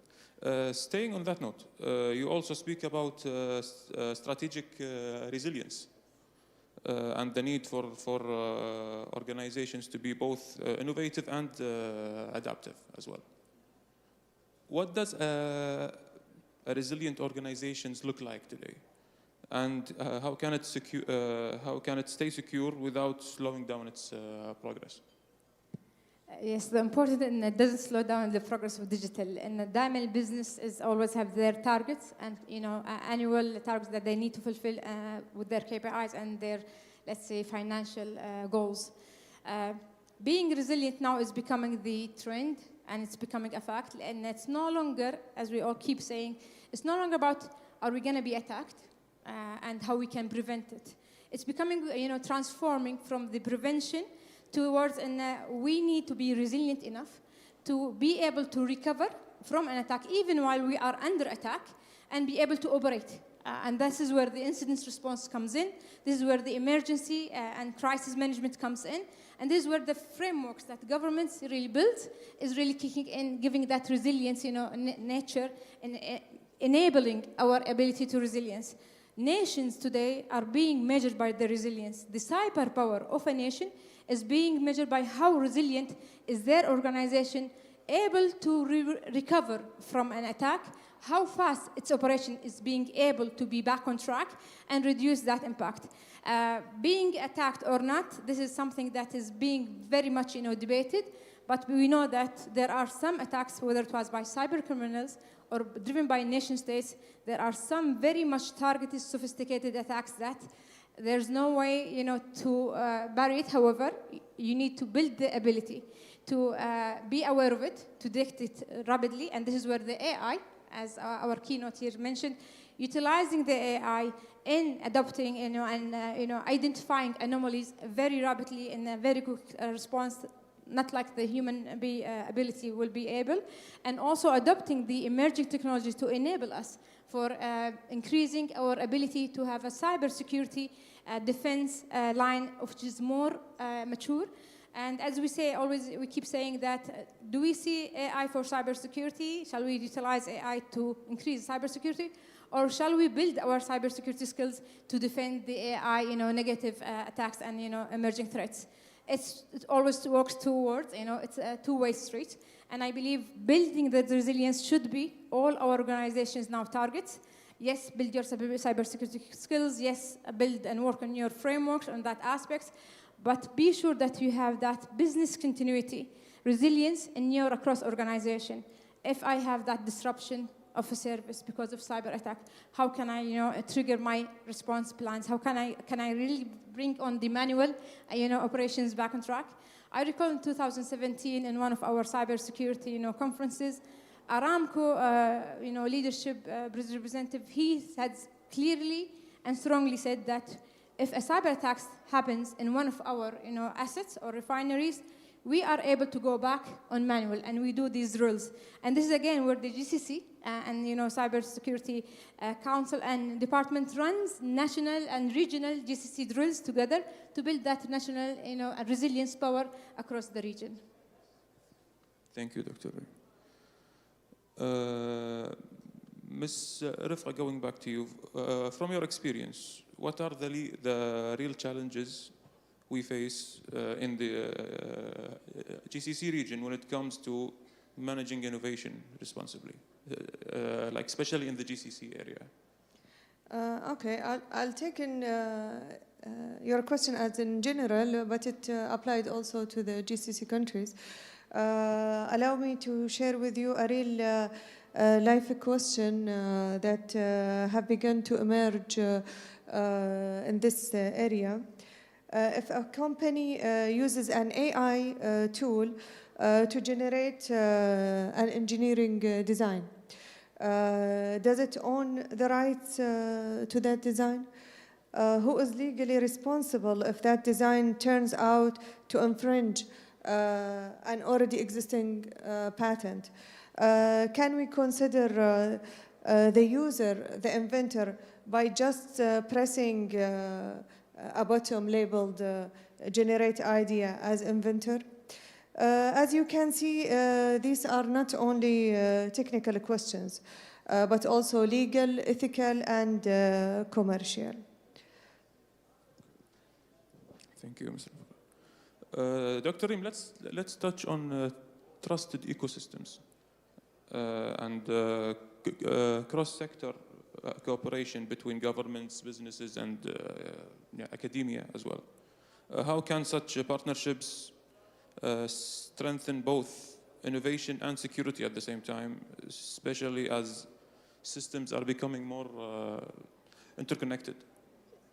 I believe, Engineer Badr, being here today in this conference that is being actually organized by an academia, sector is a live evidence that it takes, the collaboration of all of us. It takes the collaboration of the academia sector along with the private sector, the government, the community, and the industry as well. So it requires the collaboration because, again, when we say about, cyber attacks or compromise or threats, it targets a nation. And without the collaboration of our different entities, and I believe this whole where we have different, representatives from all our entities, whether it was, again, the same sectors I've mentioned, academia, private, public, and government, is really, to be honest, I feel so proud to be within this crowd and this audience. And I'm very much keen to deliver the message that each one of us will go back to his work environment and say, I can support cybersecurity, I can adopt and embrace AI, but in a very professional, secure manner. And this is where comes all the collaboration. Again, if we can, build on that aspect, the governments where they, initiate the frameworks, legislation, and, building the CERTIL, or computer incident response teams, where they can enable the stakeholders to respond, with all the necessary response and mechanisms required when incident happens. Then the private sector and the public sector, along with academia and research, they all collaborate where we talk about the threat intelligence sharing. I recall one of our conferences, we always kept that the threat actors is always one step ahead of us because they have their own platform, they have the dark web, and I highly recommend not to any of us to go there because it's very much criminalized environment and they're really targeting individuals. However, they do collaborate. So if the bad guys are collaborating, then it's have been very much the time for us as communities, as stakeholders and entities across our nation to collaborate, to bring up our cybersecurity maturity, to bring up the defense lines within us by sharing the threat intelligence. And again, you can utilize AI, and I keep relating to AI because AI has been a great enabler to us, whether it was with the sharing threat intelligence and anonymizing, the IOCs or indicator of compromise, because we do understand that many companies and organizations hesitate in sharing, the threat intelligence or IOCs, or says, I have been compromised, or there has been, an incident of trying to compromise me. There is a brand reputation. But I think if we really align our nation, vision by being the cyber defenders of our nation, these, worries will be, for sure addressed well by utilizing the AI, by anonymizing and making it anonymous for these IOCs to be shared, as long as we all have head starts. And I've seen it very much, Engineer Badr, in many of the, to be honest, I'm very much, alhamdulillah, I'm proud. We have very up and running regional, shared threat intelligence platforms, as well as within our nation, where we see whenever a threat actor, targets an entity in that sector, he targets the other ones as well. So when that entity step and stand and says, guys, I have this IOC, just put it in your systems and bring your defenses up, then they will for sure see that these attacks are coming towards them and they have that head start. And this is where we were saying, with this collaboration, we'll be at this stage of maturing collective together, or collective genius, and also ensuring that we are one step ahead from these, barriers, from these attackers. And I keep saying we are always stronger together. So having that vision of defending our nations, defending our region, and we keep saying Khalijuna Wahid, and this is something we have grown up with from the early days we brought to this life. I believe that this has been reflected in the Cyber Security Council of the GCC, the drills, the national strategy that has been launched, alhamdulillah, and all across the collaboration that we have been seeing in the past years. وعسى إن شاء الله باستمرار الأفضل بإذن الله. اللهم آمين. Thank you, Dr. Reem. Now, before we move to closing remarks, I'd like to look forward to the future. So, a question for both panelists. Ms. Rifqa, how do you envision the future of innovation in our region? And Dr. Reem, how can we build a future-ready talent? Young professionals who are capable of both innovating and securing what they build. From our perspective, there are several proactive steps that the GCC countries can take. One of them is reviewing the national law to clarify their stance on AI-generated innovations. Clearly define legal responsibilities in cases involving AI tools, and encouraging the registration of a patent that utilize AI, as long as a natural person is involved in the inventive process, with condition it does not confront and contradict with the Islamic principles. Collaborate with the cybersecurity authorities to ensure the protection of AI-generated outputs from misuse. Leverage AI to enhance the IP system itself, such as in automatic examination, application analysis, and infringement detection.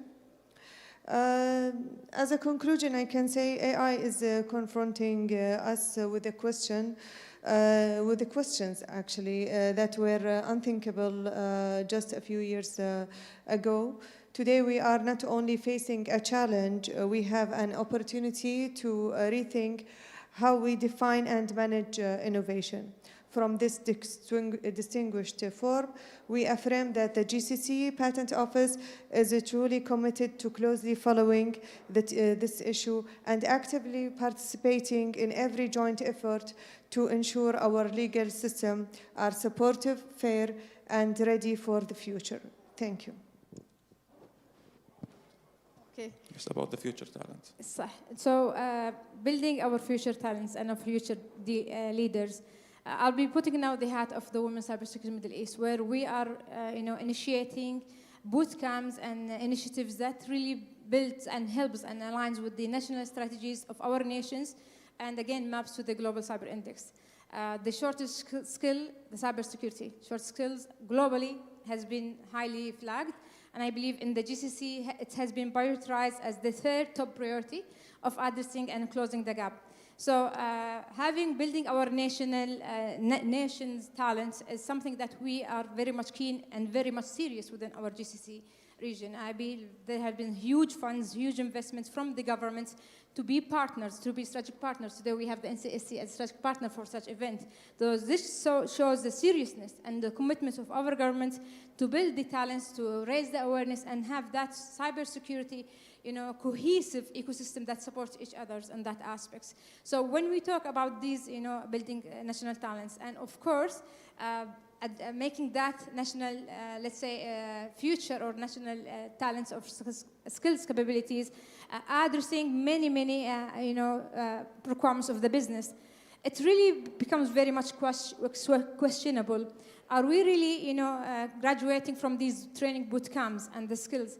Are they really fulfill me as an industry, as employers, or they are just attending the courses and they go out with very minimal knowledge being gained?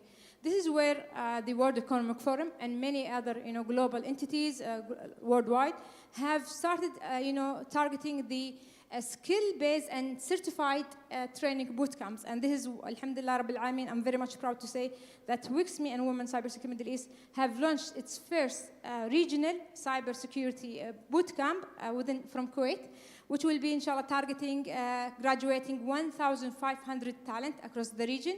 And we have finished the first cohort in May, and we'll be inshallah targeting other GCC countries to launch these cybersecurity talents.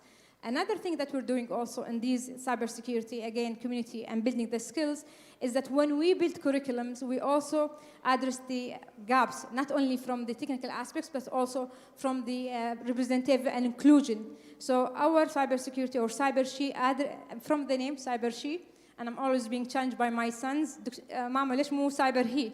CyberHe is coming down the pipeline, it's always there, but CyberShe is when we attract the females in this, a challenging field. Cybersecurity is not easy for females to retain in it and to stay in it. Yes, they will be hired in the first couple of years, then they will disappear. So we need to build these curriculums of CyberShe to attract more females and have it more diversity. And again, it takes enabling and empowerment of our women, where we are targeting the recent graduate and fresh senior grad students who are overlooked many times in the cybersecurity building gaps. Nobody look at them when they are the last year, right?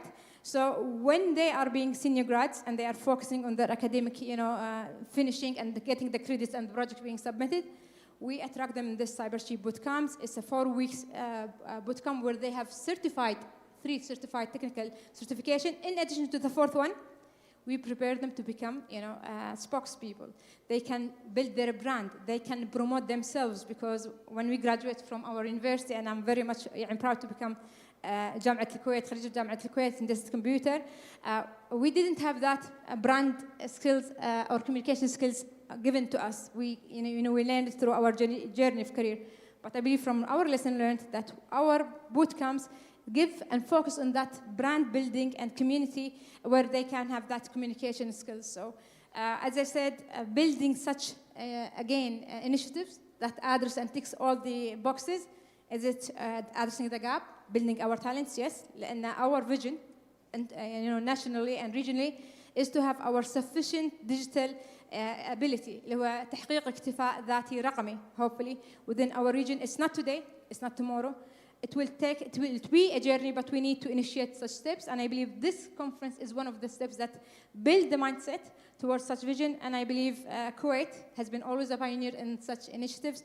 And I believe, hopefully, will become a great player in achieving the الاكتفاء الذاتي الرقمي for our Gulf and for our country as well, inshallah. Inshallah. Thank you both for your insights. Anna, I'm not sure if we have time for any questions from the audience. We have? Okay.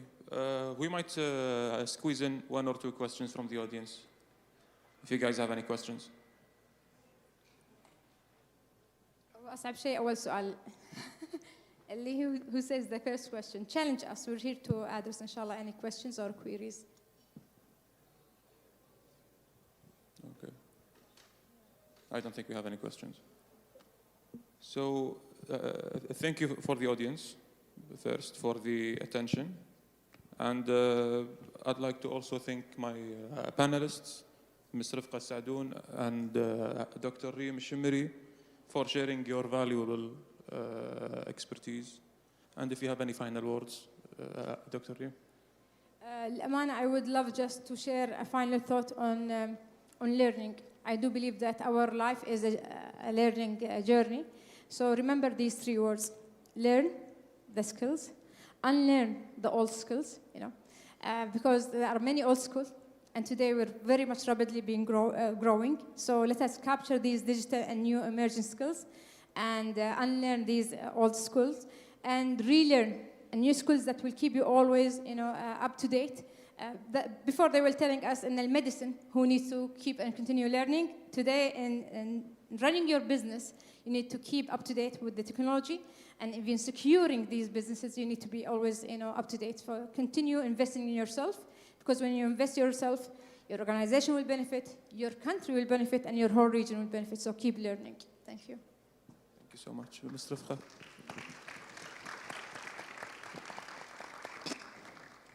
Ms. Rifqa, if you have any final words? As I said, we have an opportunity to rethink how we define and manage innovation and involve the AI in our patent system.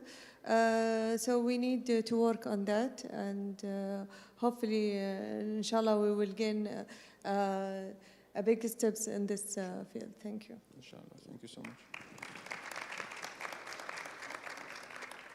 So in the end, I want to extend my thank you again to the American International University for hosting this event, and for all the sponsors and the collaborators as well. It has been a pleasure moderating this discussion and hearing your perspectives. And I wish everyone a good time throughout the agenda of the event. Thank you so much.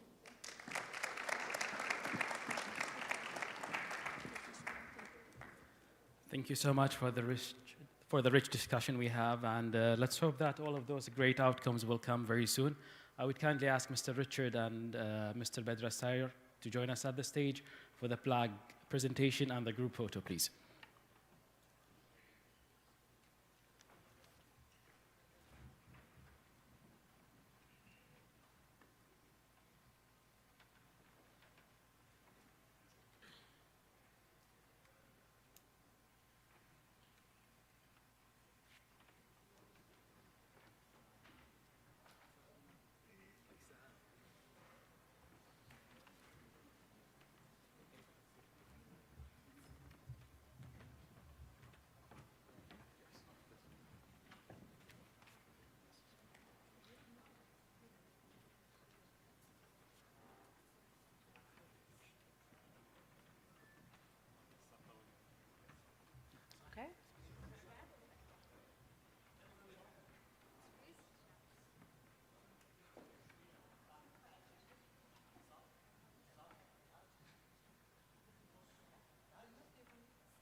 Thank you so much, and I believe this is the moment where we are going to have a short networking break for up to 20 minutes. Up 20 minutes, please. After that, we're going to host two different sessions within the Al-Bida' B, and the other room, Al-Bida' A, will be other two sessions. So you could check and double check your agenda for whatever you fancy of session, and you could join me or Dr. Mohammed Al-Gattan, that will be the moderator at the second session. See you in 20 minutes. المستقبل قدامك. النجاح معادلته بسيطة، حلم وهمة وعمل دؤوب. بالعلم والتكنولوجيا نختصر لك الزمان والمكان، نقرب لك حلمك البعيد، نصغر لك العالم ونخليه قدام عيونك.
Hi everyone. Just a quick reminder that we will resume our session in 5 minutes from now. 5 minutes from now. We would love to have everyone seated, please. Thank you so much.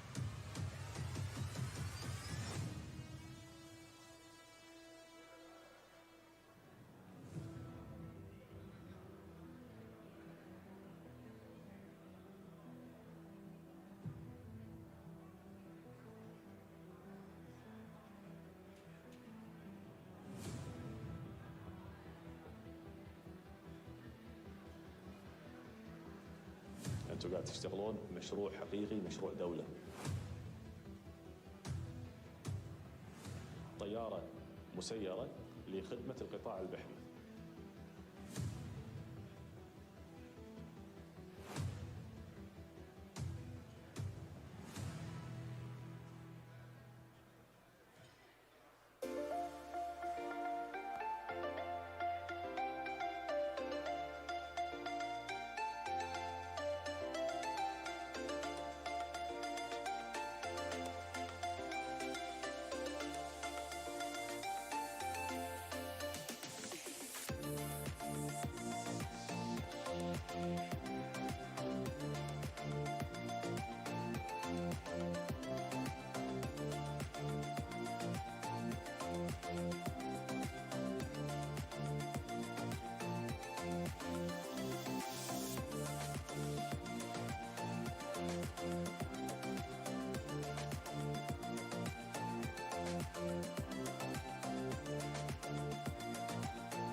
المستقبل قدامك.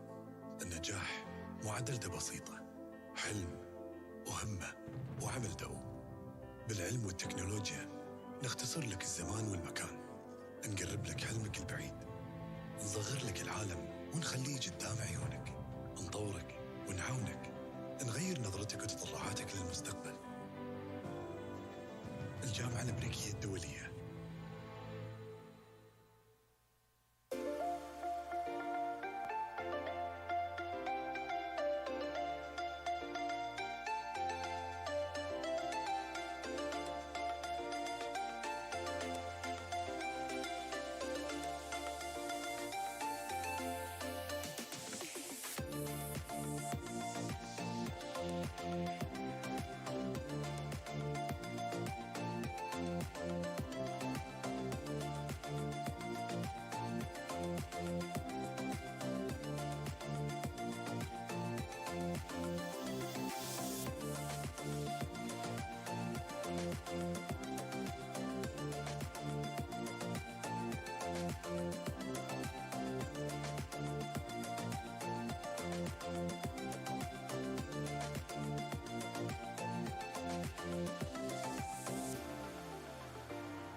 أنتم قاعد تشتغلون مشروع حقيقي، مشروع دولة.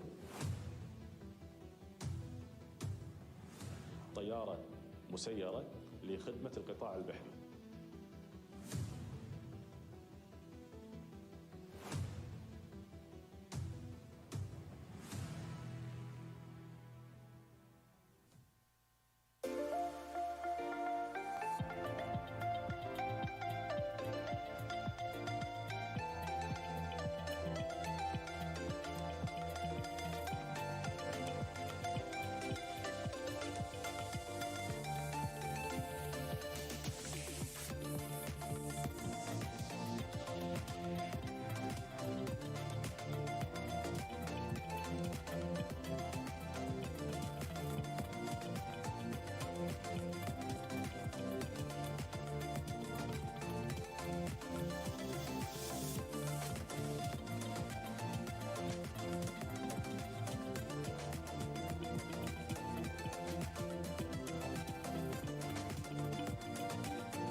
Hi again, and I hope each one of you has a wonderful networking session and a lovely break. Actually, this is a quite extended one. So up next for this wonderful session, which is titled as AI Futures, Navigating the Mega Force Shaping Enterprises. We are honored to welcome a distinguished leader whose visionary guidance has influenced Fortune 500 corporations, leading service providers and global investors for over 3 decades. His work has helped organizations navigate the complexities of disruptive technologies and innovative service models while shaping that define the future of enterprises. Under his leadership, Everest Group has emerged as a global powerhouse in consulting and research, driving impactful change across industries. Today, he will share his insights on how AI is fueling transformative forces that are reshaping enterprises worldwide. Please join me in welcoming Mr. Peter Bender-Samuel, the founder and executive chairman of Everest Group.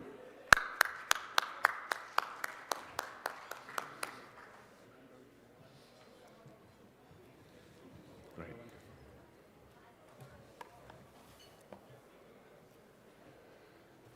Oh, can I? Hello, everyone. I'm Peter. So I founded a company called the Everest Group, and we're a research firm, and we primarily serve the services industry. And by services, we're talking about systems integration, outsourcing, anything, we call it tech services, anything that's technically enabled services. And we serve most of that industry. Pretty much any tech services firm, much over $100 million is our client, and we tend to serve them from the board of directors down through their pricing groups. We also serve the investors in this community, so the hedge funds, the money managers that are investing in tech services. We also serve the customers, the Fortune 500 customers that acquire these services. So pretty much end-to-end tech services. Increasingly, we've been moving into tech. By tech, we mean the AI companies, the software companies, the SaaS companies. So that's my perspective. Now, this event has been mostly focused on cyber, which is a subset of tech services. I'm here to talk about... Oh, sorry, competing from the other side. I'm here to talk about adoption. How is AI being adopted? Who's adopting it? Is it really being adopted? Is it making a difference? And how you might go about adopting it in your organizations if you wanted to get a significant return from AI. So that's the topic. Not really a cyber topic, but more on AI. So let's think about AI. Now, there's many segmentations of AI. People will talk about the different kinds of AI, neural networks, machine learning, generative AI, and all that's helpful. But if we're thinking about adoption, we need to think about a segmentation around the intent of what we're using it for. Now, up on the screen here are the segmentation we come up with. So the first cause of intent, in that most of us here are using it, is amplifying human beings. It's a tool. So most of us have ChatGPT or some other foundational model on our phones, right? And we're using it in our day-to-day activities. This is a tool, this is an amplification. This is where most of AI adoption is happening today. People are using it as a tool. People are using it as a tool in their organizations. And so there's any number of tools you can buy, but mostly we use it by getting access to the foundation models like ChatGPT and asking our employees to see if they can use it to add productivity or do their job better. So that's one segmentation. The second segmentation is supercharging your existing tech. What do I mean by that? Well, most CIOs have numerous pilots in looking where can we use AI in our existing tech stack. What's interesting here, most of the pilots that are done by large organizations organizations fit this category. Just parenthetically, our own studies, which we've done numerously, show that about 90% of all the pilots done in large organizations fail to make it into production. That doesn't mean they didn't work. That means they didn't get the funding to go forward to put them into production. Now, there's a variety of reasons for that. If you look at the recent MIT study, MIT shows that about 2% of companies that use AI feel they get a return from that AI. That's pretty shocking, isn't it? Most of that is because of people are attempting to add AI to their existing software tools. So this happens for software companies too. Every software company that pre-AI is attempting to add a new component of AI to add a new component to their software. Think of Salesforce with Sales Agent or Einstein or other issues. Interestingly, for the most part, you get an incremental advantage for doing that. In fact, on these first two categories, most companies find that they're not getting a lot of return from their AI investments. Back to that MIT study where 2% of companies are seeking to do that. I'd like to think about this as like buying a Ferrari. A Ferrari's a great car. It's a lot faster than the BMW I had before. So it goes faster, it handles faster, I look great in it. My daughter thinks she looks great in it. It's a wonderful thing. Here's the deal. My commute to work is not appreciably faster in my Ferrari. It doesn't cut very much time off. It perhaps cuts a minute or so off my commute, which is about 20 minutes when I was going to the office. So a very expensive farm, clearly a high-performing tool, but not giving me a great return, at least in terms of, maybe perhaps in prestige, but not in terms of commute time. So the first two categories fit into that. The third category is what we call systems of execution. This is where companies seek to reinvent their processes or their functions fundamentally and change their operating model. And here's where we see very substantial capture of value. This is where we get a big unlock. Now, I'm going to come back to this idea of unlock in a moment. But fundamentally, these systems of execution are different from the existing tech stacks that they sit next to. Most tech stacks are composed of two different kinds of systems: systems of record and systems of engagement. Now, system of engagement is your web systems, how you're engaging your clients, your employees, other issues. Now, interestingly, it's very different from your system of record, which is like an ERP system, a Salesforce system, a system that you're running your company on. Now, sitting above these systems are people processes that we do work. So we do work through those systems, but people are making decisions and executing the company, the activities of the company through the people processes. These systems of execution take the place of those people. And this is where you get very substantial unlock from a productivity or business value perspective. So 3 different kinds of usage of AI. Interesting, the same tools appear in all 3 categories. It's the intent of the user. So we're talking here, and we said, look, MIT recent study, 2% of companies are getting a return from the AI. I don't know if how you feel about this, but that's kind of shocking, right? 2%? And we've spent, $1 trillion overall on AI, and 2% of the companies are getting value from that. That's big. So let's think and dig deeper and say, is AI having an impact on our society, on our companies? Now, I spend a lot of time in tech and tech services, so I'm going to look as a case study at the tech services, consulting, systems integration, contingent labor, business process outsourcing space. And we're going to take a look at that space as a use case, as a study, to see how it's impacting it. So let's think about it from an investment perspective. Now, I mentioned earlier that we have a partner, or I didn't mention, but we have a partnership with a company called Deep Dive, who work with the hedge funds and the money managers that invest in this space. And here is a chart. What this chart shows, think of the Standard & Poor's 500 index. That's how the market's doing in North America.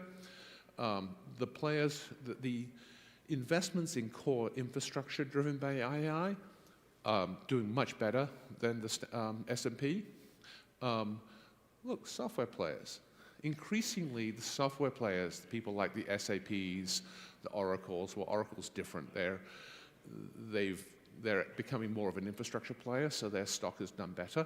But the Salesforces, the SaaS players, they're increasingly living in a bad neighborhood. They're out of favor. But if you think they're out of favor, let's think about the systems integrators. There's a huge divergence in terms of stock valuation. So what's driving this stock valuation, right? Why are they out of favor? Well, let's take a little bit of a deep dive into the systems integrators. Here are the leaders in the systems integrator space that capture most of the profit pool. And you can see the S&P, the BSE is the Bombay Stock Exchange, which is a lot of these are Indian firms. So it's interesting to think about it in the context of the Bombay Stock Exchange and against the US S&P. Wow, almost all of them are underperforming. Let's take Accenture. Turns out Accenture, of the big firms, has been the fastest grower over the last 2 years of all these firms. And yet, they're really out of favor. Accenture is 40% down off its high. That's a big drop in valuation for Accenture. I don't know if any of you are in Accenture here. I'm sorry if you are. Your stock is worth 40% less than it was about a year and a half ago. Sorry about that. Also one of our largest clients. So clearly this sector is under pressure, right? What's causing it? Well, let's just dig deeper. Let's look at what's happened in terms of growth for the sector.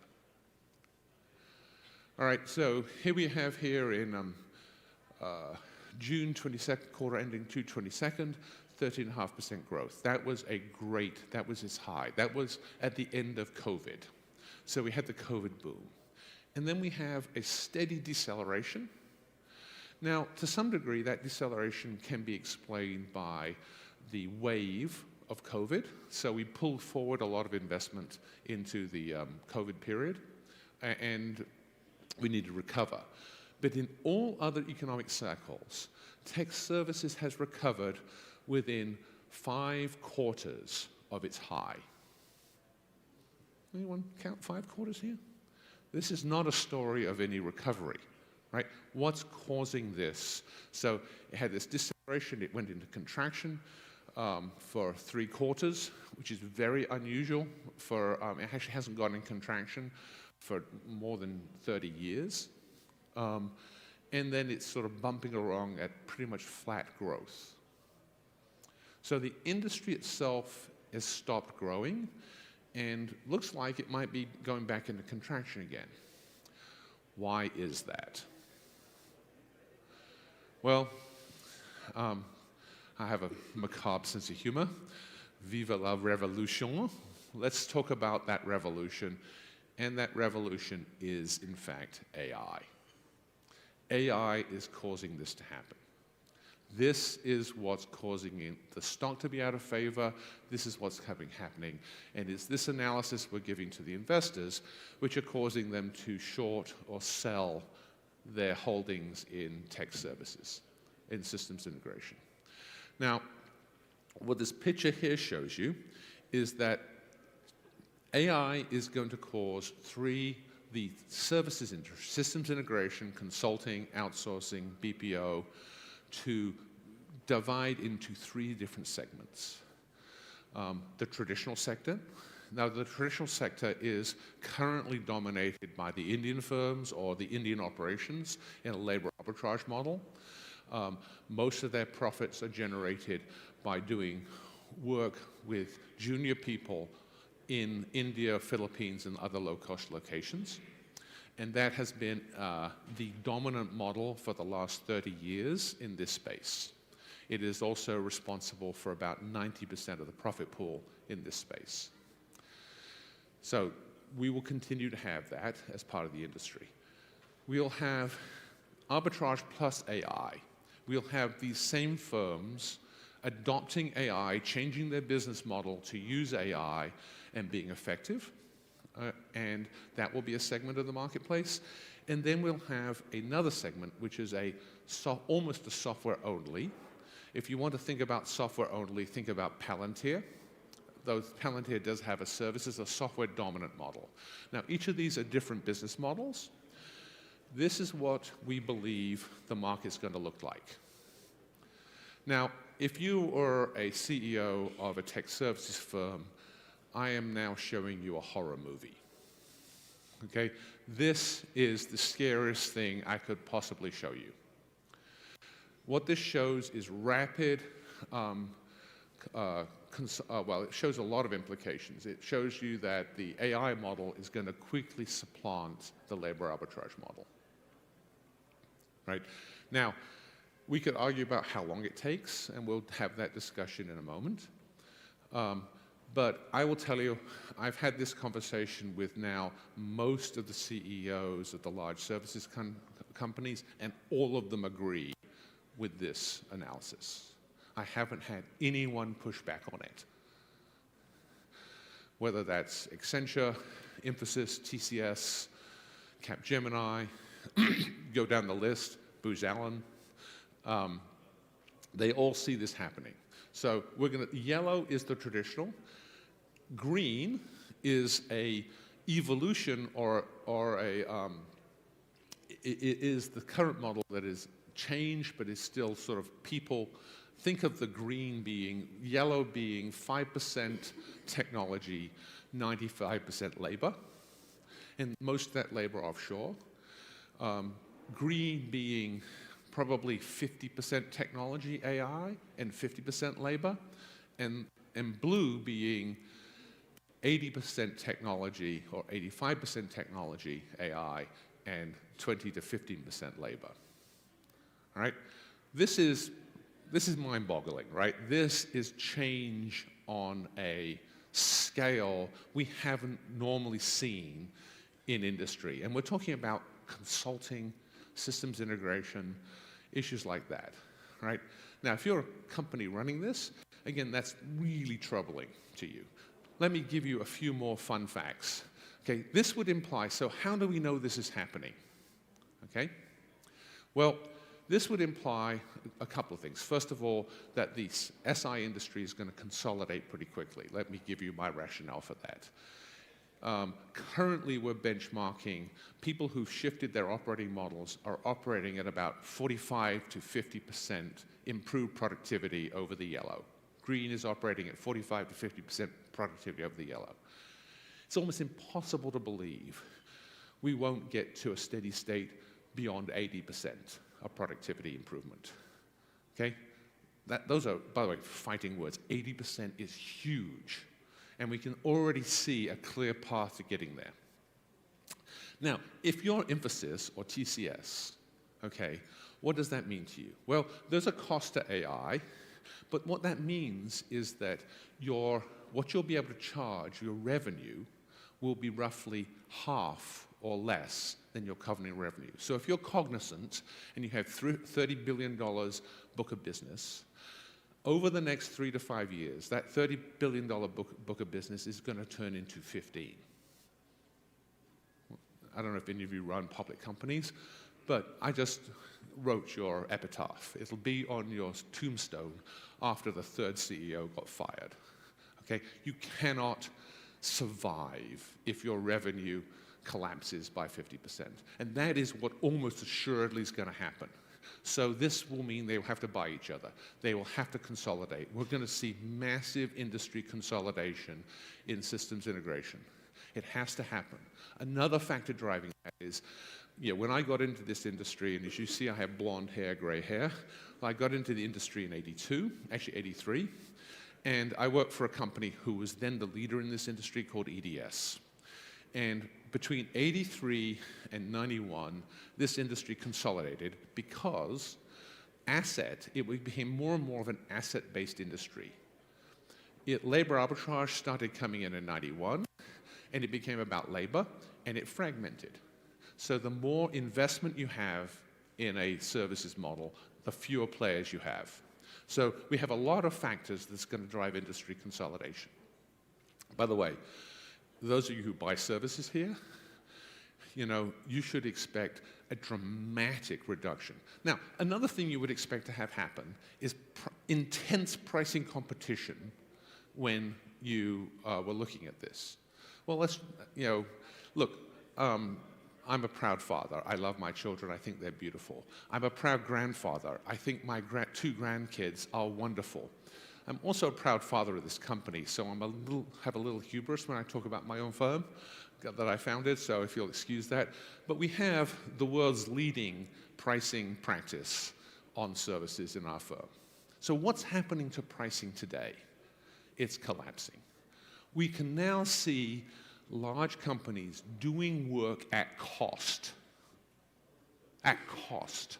Historically, the margins they would have would be a 40% gross margin and a 21% net is what Infosys, 21.5% is what Infosys are running at, which is TCS is 22.5%. So they're the two leaders. They're currently bidding work at cost. At cost.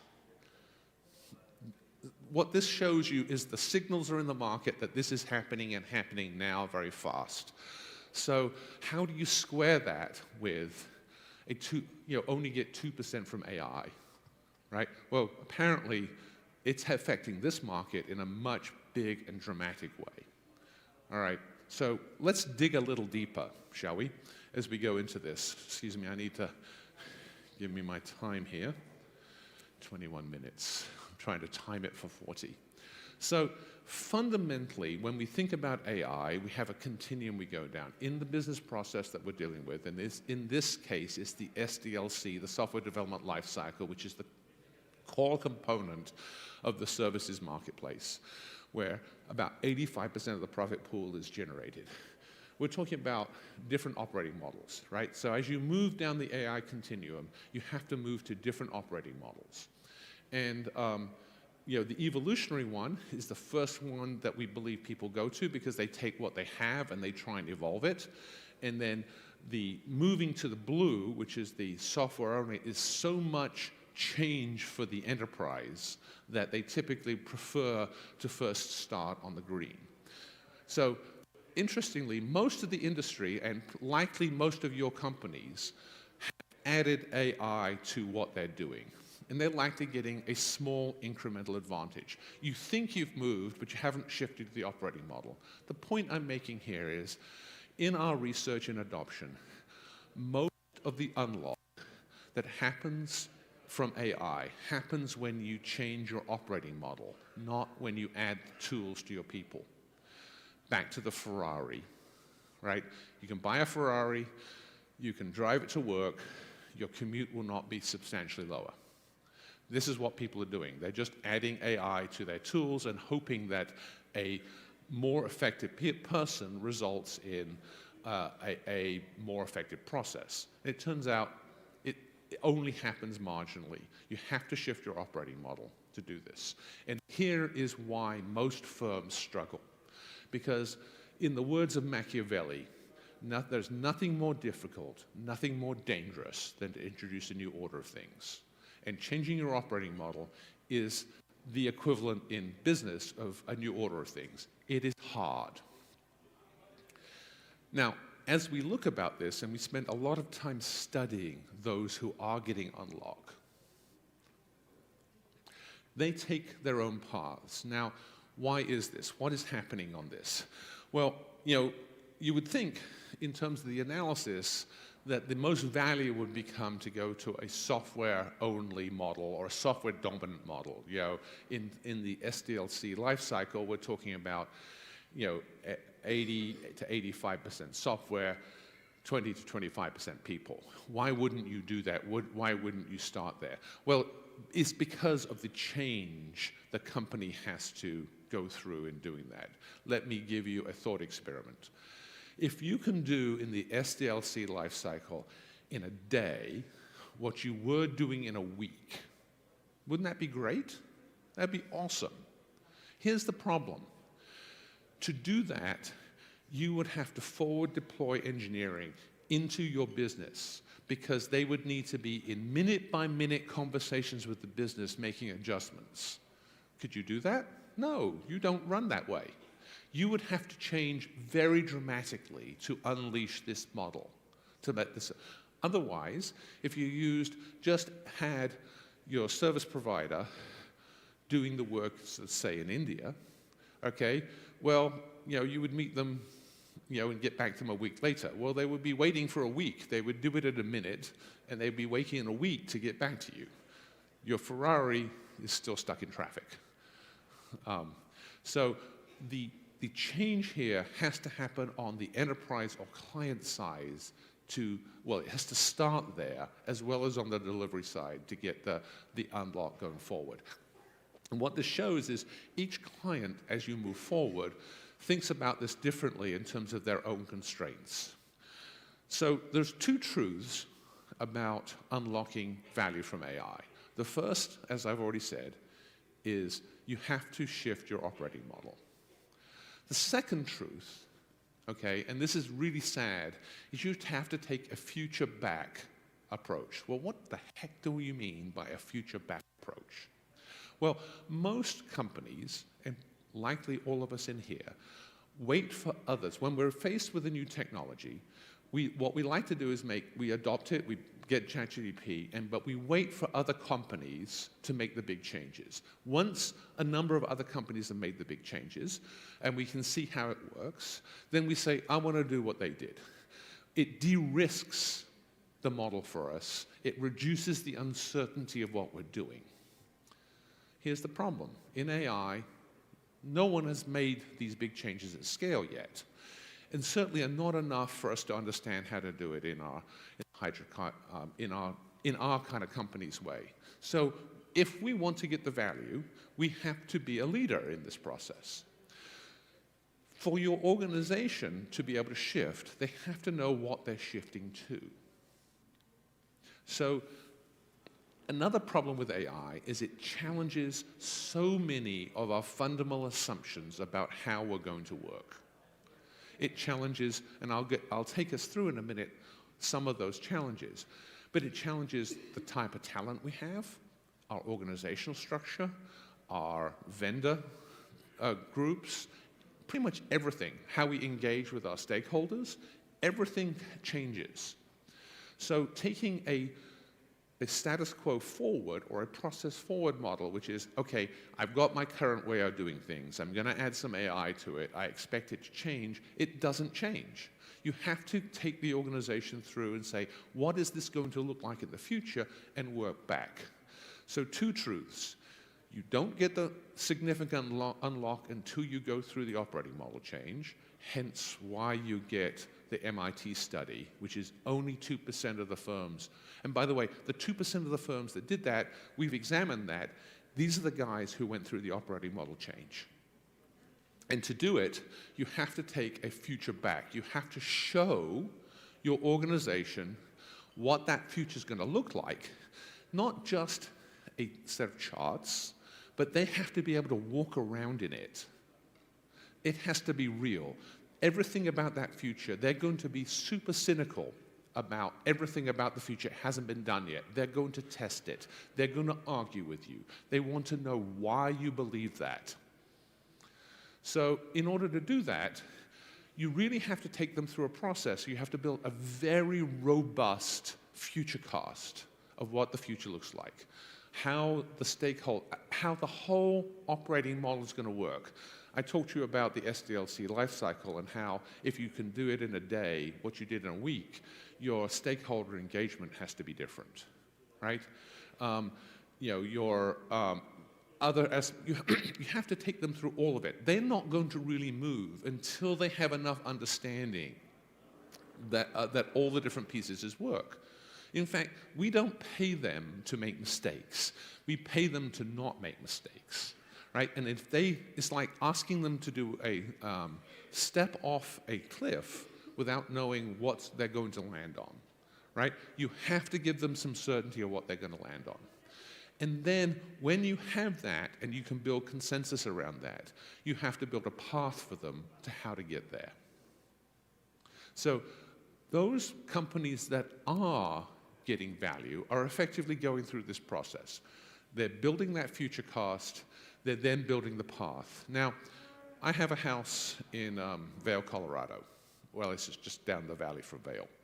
And out of my office window, I can see a peak in the distance, about 30 miles away, called, what is it called? I'm having a mind blank. Castle Peak. Now, Castle Peak's 30 miles away. I can see the mountain clearly, but I cannot see the path to get there, right?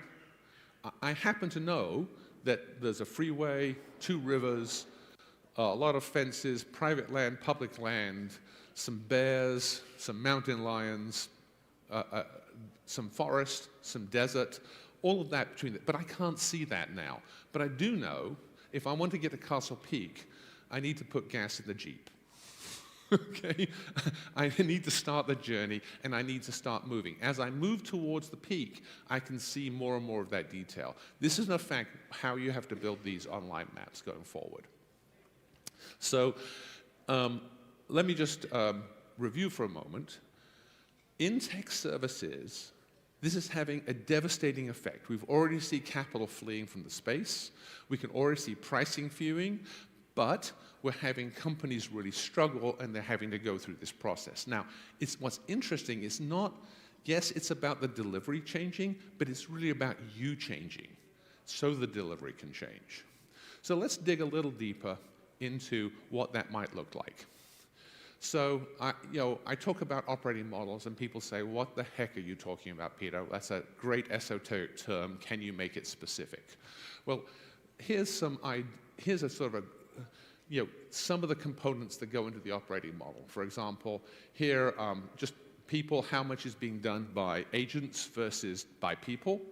And you've got issues, you've got a whole bunch of terms which you'll hear when you deal with AI, human loop in the governance, redefine human roles. Everything is changing here. What's really interesting in these people is everyone says, well, I'm going to reskill my existing people. Are you? There's very little evidence that we're able to do that. Often we're bringing new people in. Yes, we still have people, but the skill sets are fundamentally different in an AI model. Wow, does this sound painful to anyone? It's really painful. Let's just take a deep dive and look at the labor structure. And here I'm specifically looking at the SDLC, or the Programming Software Development Lifecycle. In the current model, which is largely an offshore model, the left-hand column is what's happening. So we have a labor pyramid, and we define L1, L2 through L5. L1 are the junior people coming straight out of college, right?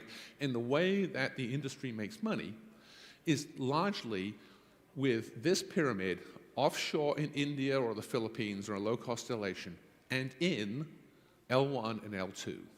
That's where almost all the profit's generated. You know what the sad fact about AI is? It's blowing away L1 and L2. There ain't no more L1 and L2. I told you this was a horror story. Okay? So what have I done? Okay?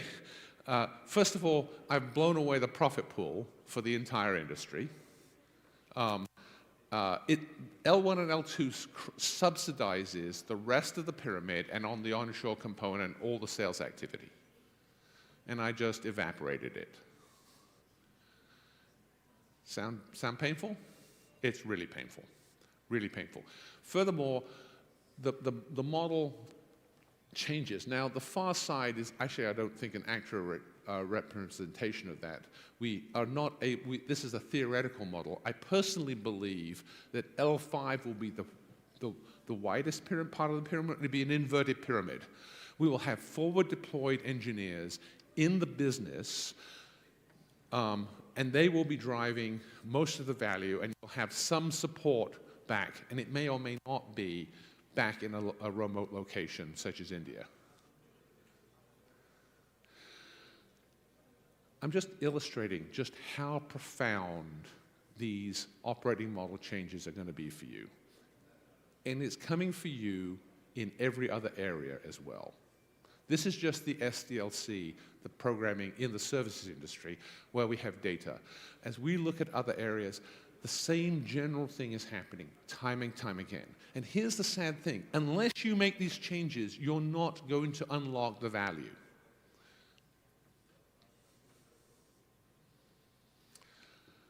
So, that's pretty horrifying if you're a tech services firm. It's pretty interesting if you're an enterprise buying these services, though maybe there's a lot of change there for you too as well. So what have we learned today? This is real. It's fundamentally in real time transforming a $1 trillion industry. And this is tech services as a $1 trillion industry. The investors understand that, and they're already pulling capital out. And it's going to drive a massive vendor consolidation in the space. It's going to massively change how services are delivered. It's going to substantially change how services are consumed. And almost everything about this model is in the process of changing. So that's the bad news, or good news, depending on which side on it. What's interesting here is that it also unlocks new services and new demand. So Jovian's law pretty much states, in the simplified version of Jovian's law, the lower you reduce the cost of technology, the more technology people buy. In other words, our businesses in the future are going to be far more dependent on technology, and specifically AI, than they are today. We're going to have agents doing things, a lot of things that we currently do and we take for granted. So, what's my advice if you want to adopt AI in your organization?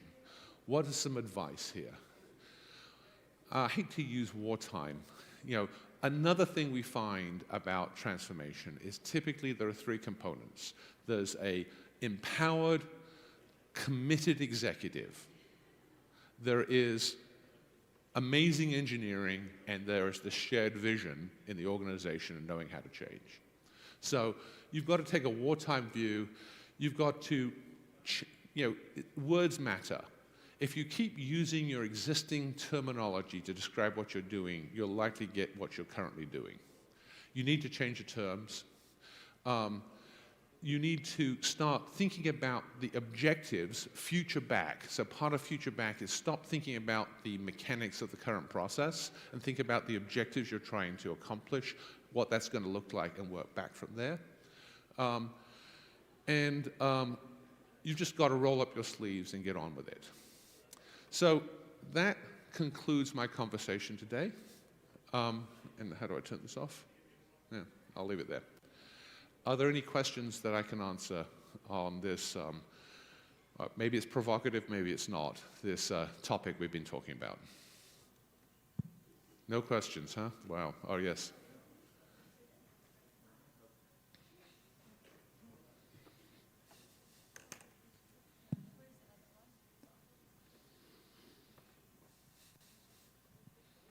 Thank you very much for the great and impressive presentation.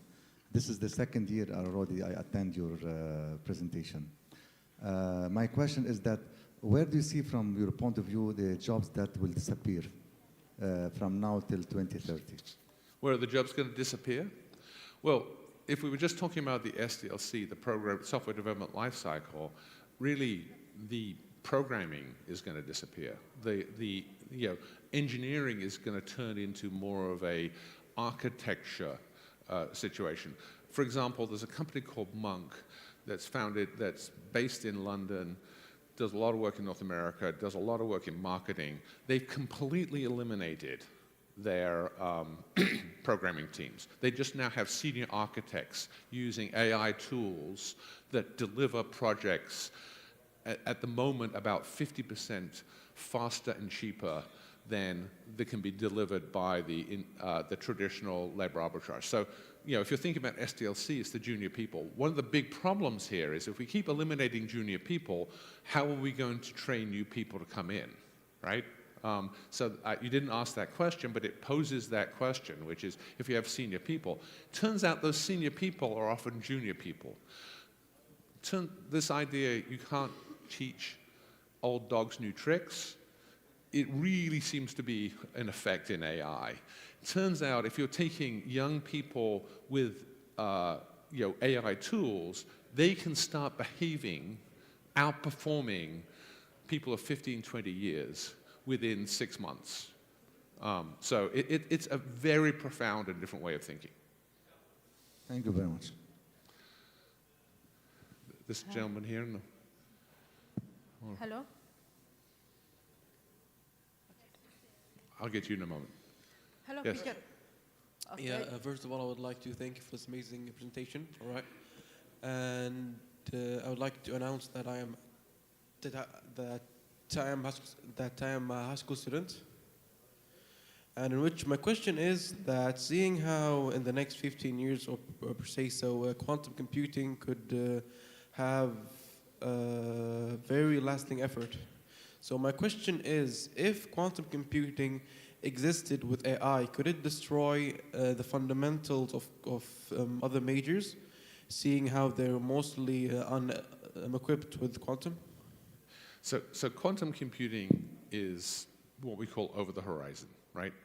Actually, we have pieces of it coming in place today. We have a group that studies that. The way you're asking that question, I'd say no.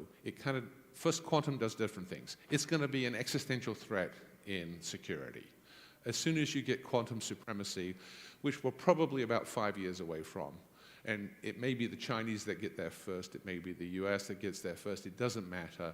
Basically, all your encryption is garbage, right? Quantum's going to have a huge impact on cybersecurity. Quantum also is going to allow us to do things differently than we do now, specifically modeling. We will be able to model things at the molecular level. We simply don't have the compute capacity. To run those models would take 200 or 300 years. They'll be able to run them in minutes or an hour. So it's not, yes, we will combine it with AI, but we're really doing very different things with quantum than we're doing today. So we probably ought to have our conversation about what quantum is and how it will impact it. There's a young lady at the back there, in glasses. Hello, Peter. Thank you for your speech. I have a question. Let's say I have an AI innovation idea. So how can I select the most proper futuristic company? For example, now OpenAI, it's more advanced, but next week you're going to have more updated features from Gemini Cloud, then you have DeepSeek, etc. So how can I'm going to make sure that I collaborate with a company that's going to be the most futuristic and updated company for the next 50 years? So your graph showing what's going to happen in the next 30 years or to 2030, but I want the more futuristic data, like what's going to happen in 2050, which company going to be the best? So how I'm going to make sure that I'm collaborating? That's not possible, okay? Evolution's happening too fast. We didn't even know about OpenAI until about 3 years ago, right? They're the market leader now. I think you're going to have to keep evolving. Now, one of the questions I would pose to you is, to some degree, these model companies are advancing on a similar trajectory. You can actually flip between model companies depending on cost and capability, and that may change. So we're talking about a very agile world. You can actually have, Neil and I were talking about developing, or the need to develop, a software tool that would help and basically allow you to do that in real time. But I think the rate of innovation here, you're not going to be able to buy from IBM or AWS or OpenAI. You're going to have to I'm sorry, it's just not going to be that world. It's going to require constant vigilance. And quite frankly, in today's world, many Fortune 500 companies say, well, I have a relationship with OpenAI. But if you go to their engineering, they're using Anthropic for this, OpenAI for that. The engineers are using a variety of models, and they're tuning those models to a specific task. That's what you have to think about. I'll give you another thought. Likely, we're going to see a race to the bottom in terms of pricing from the fundamental fund. So it's very hard to see how OpenAI and Anthropic are going to make a lot of money in their current model. In fact, it's impossible. There's no way they're going to recover the investments they put into it unless they change their pricing. It's likely that the value, or at least a lot of value, will accumulate around business function and industry. So it's how you use the technology. These systems of execution is where likely we're going to see a very large profit pool form. So, again, I think I would challenge how you're thinking about this. There is no chance you can pick a winner today for 10 years from now. You might get lucky, but, I think you'd probably do better playing the lottery. Anyone else? Yes.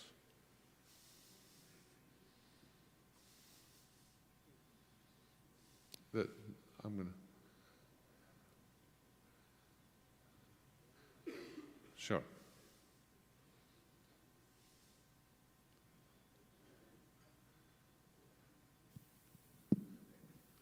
Thank you, Mr. Peter, for your wonderful symposium today.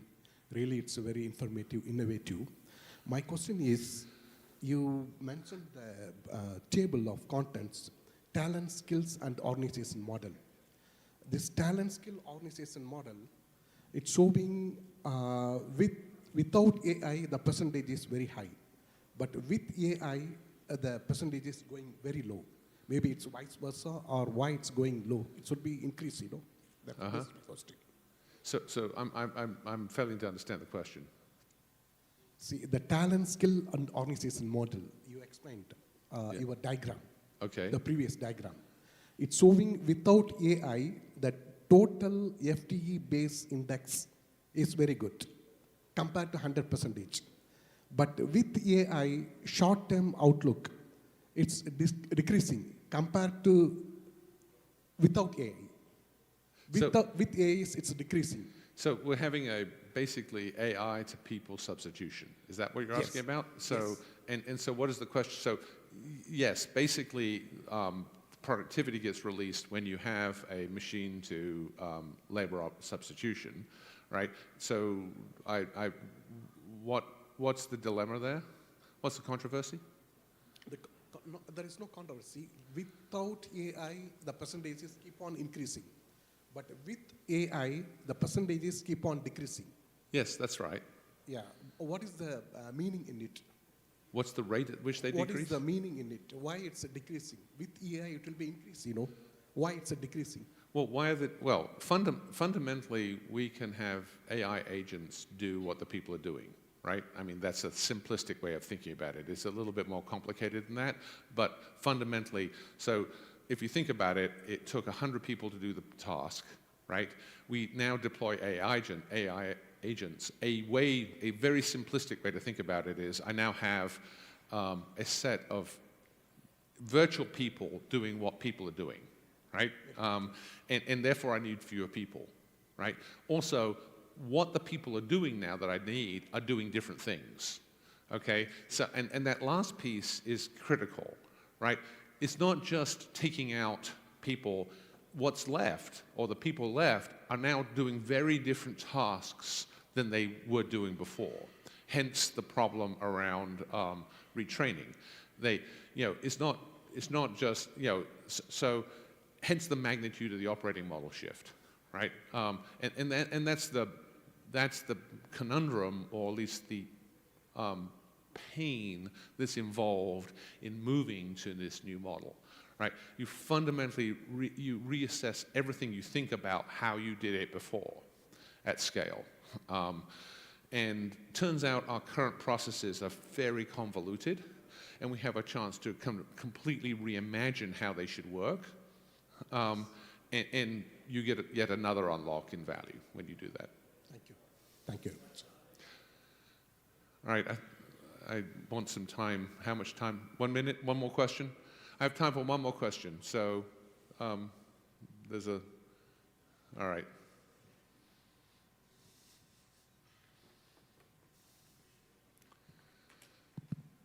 Thank you, Mr. Peter, for this perfect presentation. I need to ask how we can create a model including AI and quantum computing and cybersecurity to enhancing the economic growth in countries and business model. Thank you. So your question is, how would we move forward to create that model, right?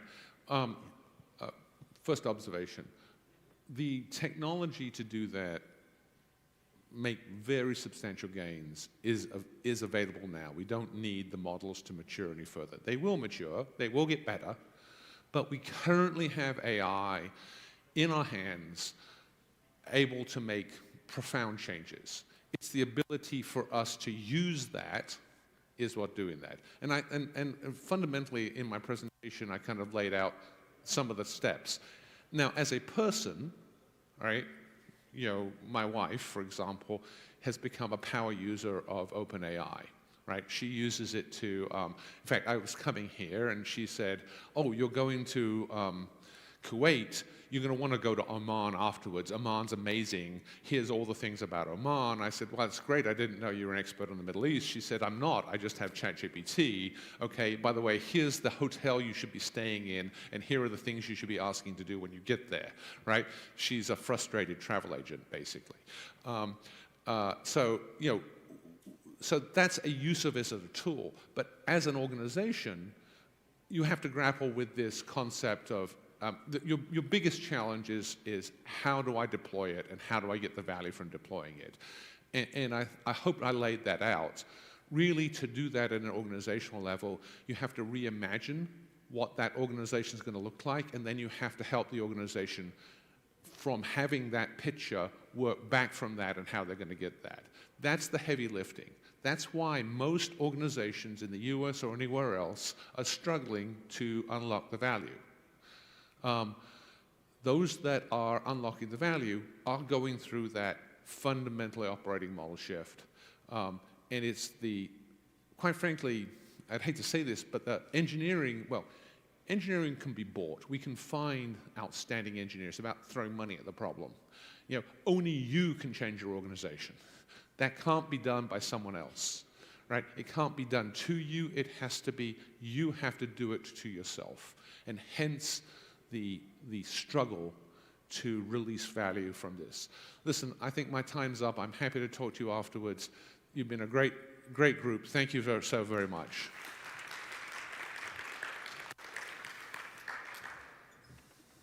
Thank you so much, Mr. Peter. It was a very fruitful session, plus the contribution from the audiences. And I would love to welcome Mr. Richard for the flag of appreciation and the photo. Hey, thank you.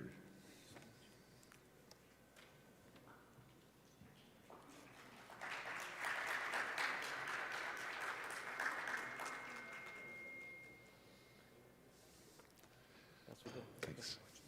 That's with the food. That with the food you made. All right, just a quick and very kind note before proceeding with our next distinguished guest. This is a life opportunity, guys. You have to nail it, all right? You're not here every day. Brilliant minds around us. So I kindly ask every single gentleman and lady here to enjoy the moment and leave the sidelines and all the chatters till further end, especially people from the back. I don't want to be harsh on you guys, but this is the reality, all right?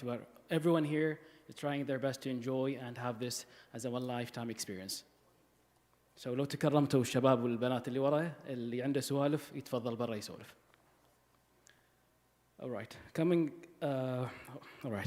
to the second session with a brilliant lady waiting here for a couple of minutes actually. The session would be From Silos to Synergy, how CDO and CDAI are elevating enterprise security.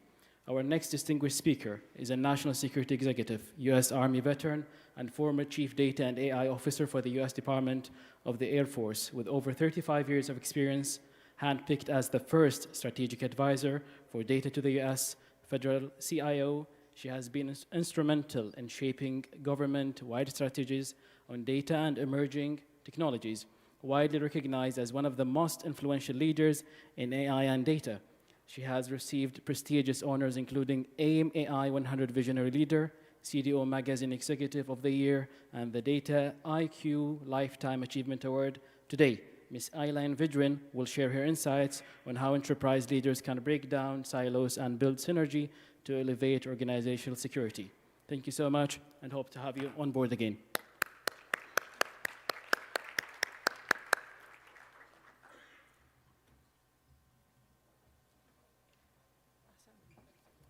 So, good morning. Including me today in today's events. I wanted to start this morning by really talking about that this is a cybersecurity group. So I really wanted to focus a little bit of time on really pulling together the data and AI ecosystem with cybersecurity. And I like to say that my leadership journey began as an enlisted soldier many years ago. And when I commanded an automation company in the US Army, I learned very early in my career how critical cybersecurity was to really accelerating missions. And that was really the foundation that cyber really became part of my core leadership DNA. And so as I went through my career in various roles in the data and AI space, I really leaned heavily on that cyber realm because I understood very early that in order to get great AI, you had to have great data and you had to have a great team to do it. But if you didn't do secure by design, which we heard Renson talk about this morning, that you really were not going to accelerate the mission and the capabilities. So when I consult with senior leaders across the ecosystem, I typically ask what their pain points are. What have they experienced in terms of frustrations with the security initiatives? And I think my favorite is what AI projects have launched without the proper security insights or oversight, which also Renson talked about this morning, so thank you. And it's not just the disconnection is frustrating, it actually impedes your mission. And when we're talking about how I go faster, how I accelerate that mission, it's really difficult when you actually have to go back to actually fix what you're working on. And so today, when I talk to my cyber colleagues in the United States, they always talk about zero trust. But when I talk to my data and AI colleagues, they're talking about extraction and insights, and really they're focused on innovation, innovation, innovation. But when you talk about two siloed approaches, one that's innovation focused and one that's secure by design, they don't have to be separate, but if you don't actually integrate them up front, you have the potential for what I call critical vulnerabilities. So the first critical vulnerability I found is blind spots in the data flow. And why is that? Your security teams don't always understand how data moves through the organization. They don't always see what they're trying to protect. And so when we look at today's cloud services, AI, or APIs and third-party integrations, the AI models that you see in traditional security parameters aren't fully available for if you don't understand where the data is coming from. The second vulnerability is innovation without governance. You have your data and AI teams that are in pursuit of innovation, pushing to go faster, and they may sometimes inadvertently introduce new attack vectors, not intentionally or maliciously. It's just they didn't have the security considerations because it wasn't secure by design. And that leads me to the third vulnerability, which is really being reactive rather than predictive.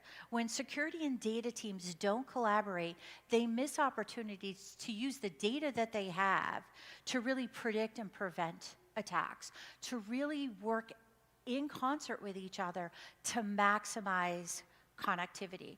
So this summer I spent some time with some colleagues at MIT, Massachusetts Institute of Technology in Cambridge, and some of their recent studies found that up to 73% of data breaches involved security teams that were not actively monitoring because it lived outside their traditional preview.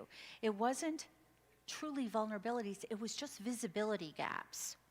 So when we layer artificial intelligence on top of the data, AI systems that can process sensitive data at unprecedented speed and scale, they can inadvertently expose patterns and reveal sensitive information that could be manipulated. And without that close partnership between the security, data, and AI leadership, we're essentially giving these powerful tools to organizations that inadvertently may have security challenges. So what I'm introducing today, and what we heard Dr. Reem talk a little bit this morning, she talked about that cybersecurity was a team sport.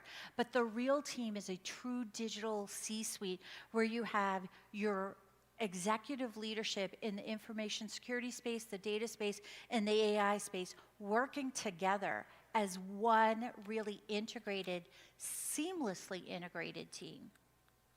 So how am I doing? So I'm going to share with you just a little bit of my leadership journey in terms of how I got here. And really, so chief data officers started to appear in industry about 2012. But they didn't appear in the Department of the Air Force, where I served until 2018. And I was the first. There wasn't written policy. It was just executive leadership recognized that data was truly a strategic asset, and they needed to secure it and treat it like the strategic asset it was. And so I was selected to be the first permanent civilian chief data officer, bringing that organization to first initial operating capacity and then full operating capacity.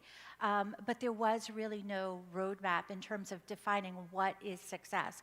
And I think that's important, because if we look at the journey of all chief data officers across the globe, the average tenure is 2.5 years, or up to 2.5 years. Whereas their colleagues, CIOs and chief information security officers, are 4.5 to 5 years. And so really, when you're a CDO, you have to start thinking about what is success and defining it early. Now, for me, I want to say less than a year later in the United States, the Evidence-Based Policymaking Act was signed into law. And it actually mandated Title 44 agencies, which included the military departments, to have chief data officers. It also gave 22 required components that were it actually gave me my job description, because there were 22 things I had to do that were required by law, including an annual report to Congress. So I was going to not just get a report card from my boss, but my annual report was going to be reviewed by a lot more individuals who all had questions. In that year, 2019, we made some critical investments. And because this is sponsored by AIU, I wanted to highlight that one of the critical investments upfront was investing in partnerships with academia. And that partnership, the first partnership with academia that really has generated great positive results, is a partnership with the Massachusetts Institute of Technology, and the Department of the Air Force set up what they call the AI Accelerator. Now, funding academic research is not new to government agencies. But I think what was new is we took a capability that was used by some of the AI industry-leading organizations, companies like IBM, Fortune 500 companies that were setting up accelerators with universities, and we borrowed that. And part of that was sending a small, about 10 to 12 airmen to actually do the research with the, I'm going to say, country's top AI researchers. And those operators brought mission context to the data. So they understood the context of the data, and the feedback that we got from researchers was that helped them accelerate research. And together, the goal was, and still is, to publish open source capabilities. We pivot to 2020, and at the tail end of 2019, the U.S. Department of the Air Force became a military department with two services, U.S. Air Force and U.S. Space Force. And so U.S. Air Force, very new, or very traditional, whereas U.S. Space Force, brand new service in the U.S. military, and trying to, I'm going to say, update our governance process when we were still learning was quite challenging. And so it had to be a very agile approach to make sure that we got the governance piece correct. But that was also the year of COVID. And that became the year that I like to say data became personal, and everybody had their input on data because they were using it to areas where they never saw before. So when the Air Force became a military department with two services, I was bold and intentional, and I made a pitch to very senior leadership that we needed to pool AI and data into a single organization, and it needed to be amplified or accelerated. It needed to be at the department level and not embedded into a single service. It doesn't mean that the services don't do AI, because they do. However, it was important that we had governance at a department level so that we could synchronize those two services together.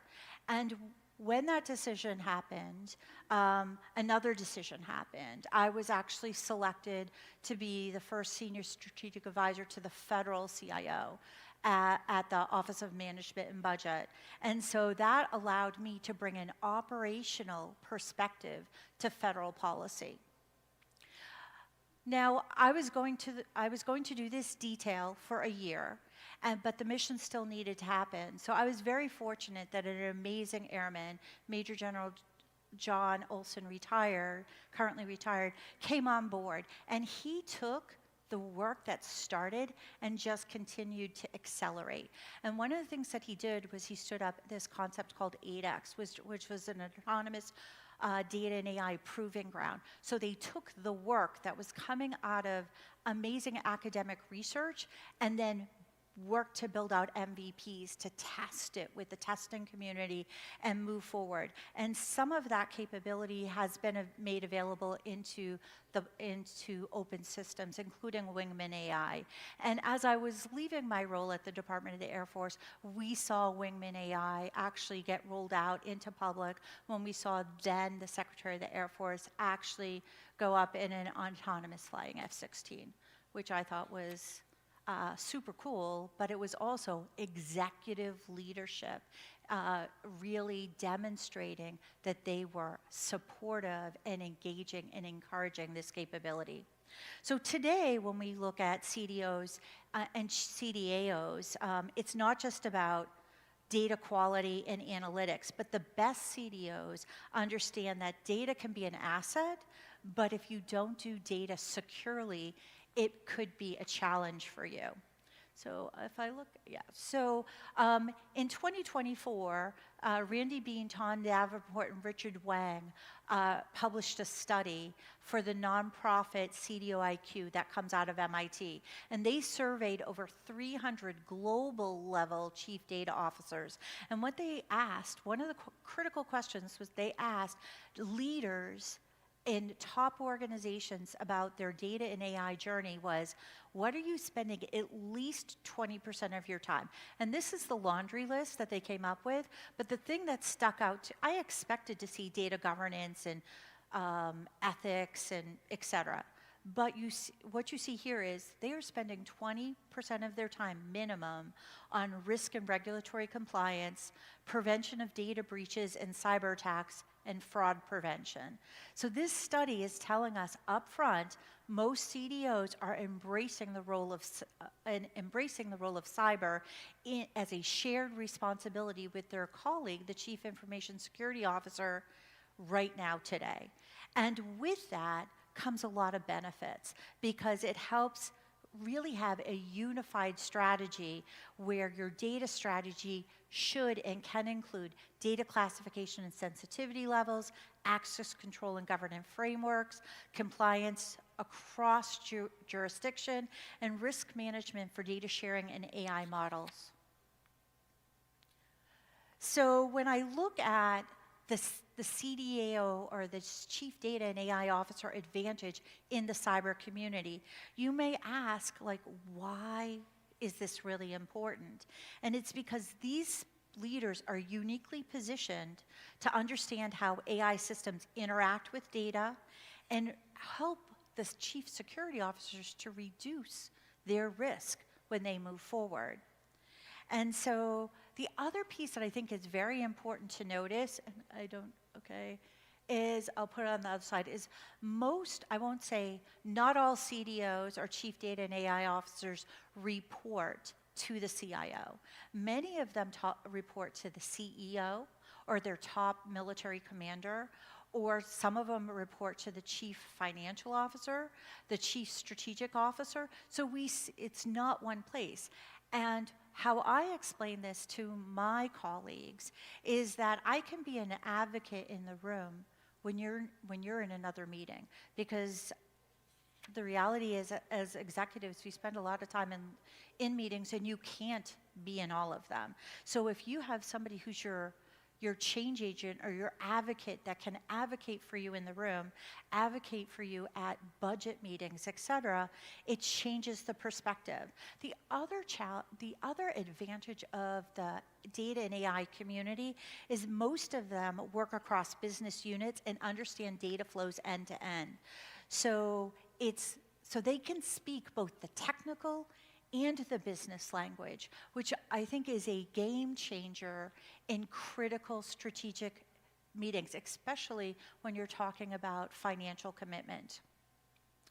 So when I worked various use cases with some of my customers, what we're finding is that when we do security upfront, secure by design, we can deploy faster, with fewer security incidents. It can be up to 40% faster and up to a reduction of up to 50% reduction of security incidents in the first year. And that actually can accelerate innovation. So when my colleagues in my team say security is a challenge with innovation, I say that when you do secure by design, it can accelerate innovation rather than be a deterrent to it. So we know the three potential gaps. I'm sure there's more, but those are the biggest. It's really based on successful implementations that my team has identified 4 pillars that support effective CDO security-like relationships. And yes, I'm on the right slide. So just making sure. And so the first one is about we talk about shared visibility, integrated governance, collaborative decision-making, and continuous learning, which also came up on our panel this morning. So I felt when I was listening to the morning sessions, I was like, wow, we did not collaborate, but we all are on the same page, which I think is awesome. And so if we talk about this synergistic multiplier effect, proactive security, I'm going to keep going. keep going. Okay, shared visibility. We have really 3 potential outcomes that our shared visibility can. Shared visibility gives you a common operating picture for both security and the data teams. When you're working off the same map, it can help give you the right representation and get that cyber framework, that foundation that's critical to work. So when I have data flow mapping, that helps your data team, but it also gives you a roadmap for your security team. Because remember, the first visibility gap we talked about was how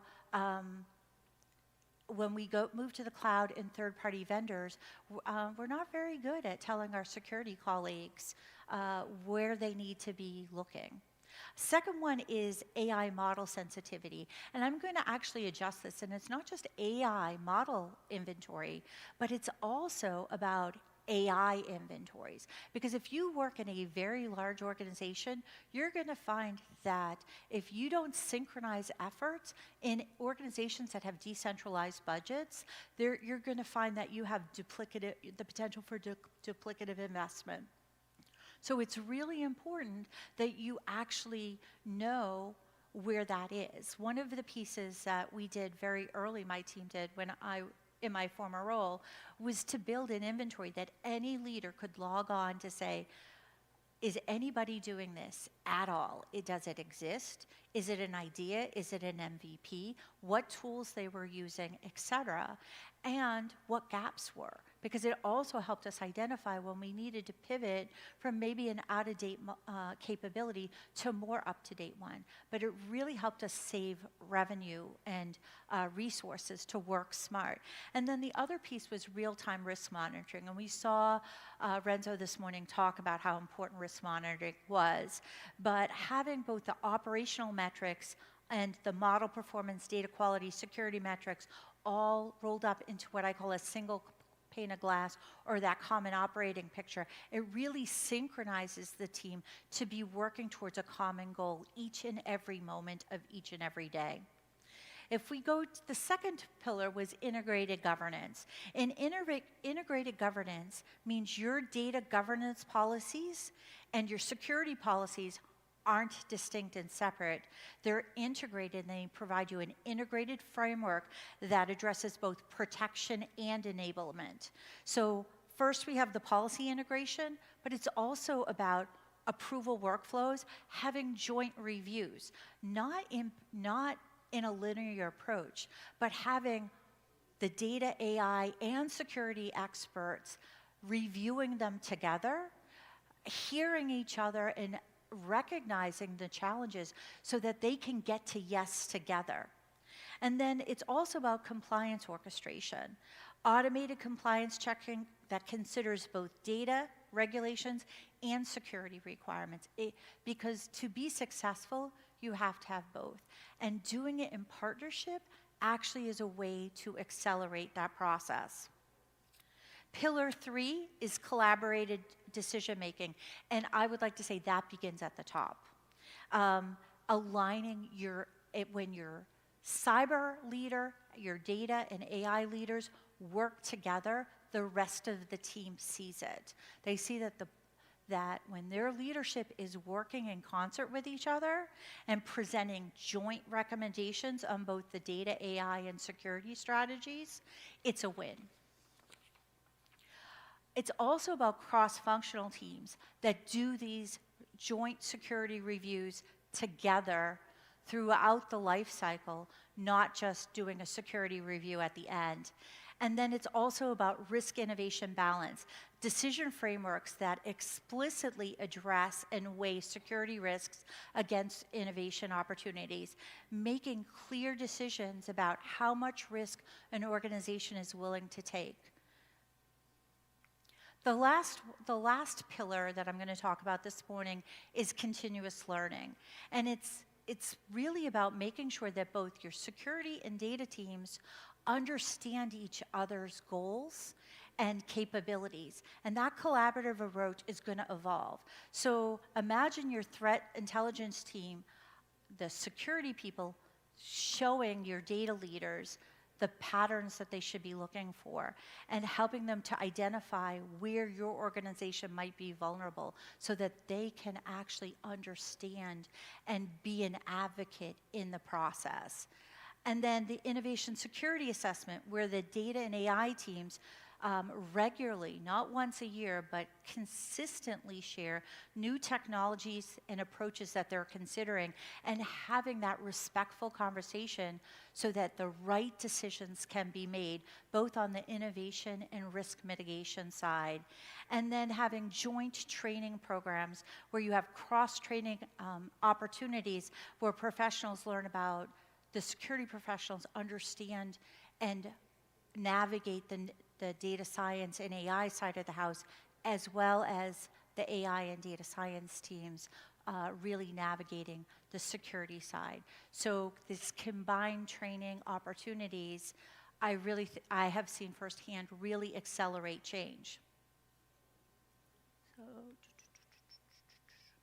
So when I look at this, I was like, people can talk, but I'm really a get stuff done person. And I think when I look at my journey, part of the fact that I had the opportunity and the honor to stay in my role past the average 2.5-year mark was because my team was effectively communicating measurable results to leadership. And so I really look at this as having, I'm going to say, a 90-day plan. And it doesn't have to take 90 days, but you really have to be bold and intentional to really move forward. So I like to say in a 90-day sprint, your first 30 days really needs to be focused on foundation setting, conducting a joint security data risk assessment, looking at those data flows in the AI system. What exists? Where are the vulnerabilities? Where you need to be a great change champion, and then potentially identify at least one, but up to 3 collaborative opportunities where your security data and AI colleagues can actually accomplish something together that they all have ownership of. I would say the next part, I would say that 31 to 60-day mark, it's about shared visibility of the content. Do you have common dashboards? Do you have common metrics? But you have to create an integrated review process for that high level, that use case that you're doing, and leadership has to sync on a regular basis. Because again, when your team sees the top leadership consulting together, it is going to accelerate that change. And then the last phase is really about scaling.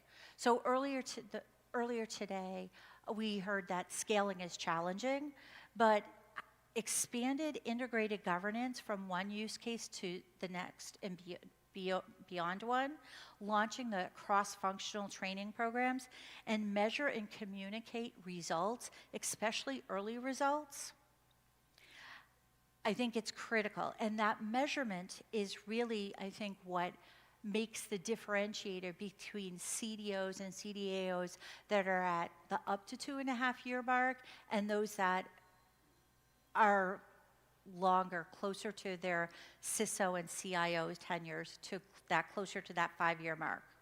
So I'm going to, we already talked about that. I'm going to keep going. Okay, so a couple things that I'm going to, we're going to go back one.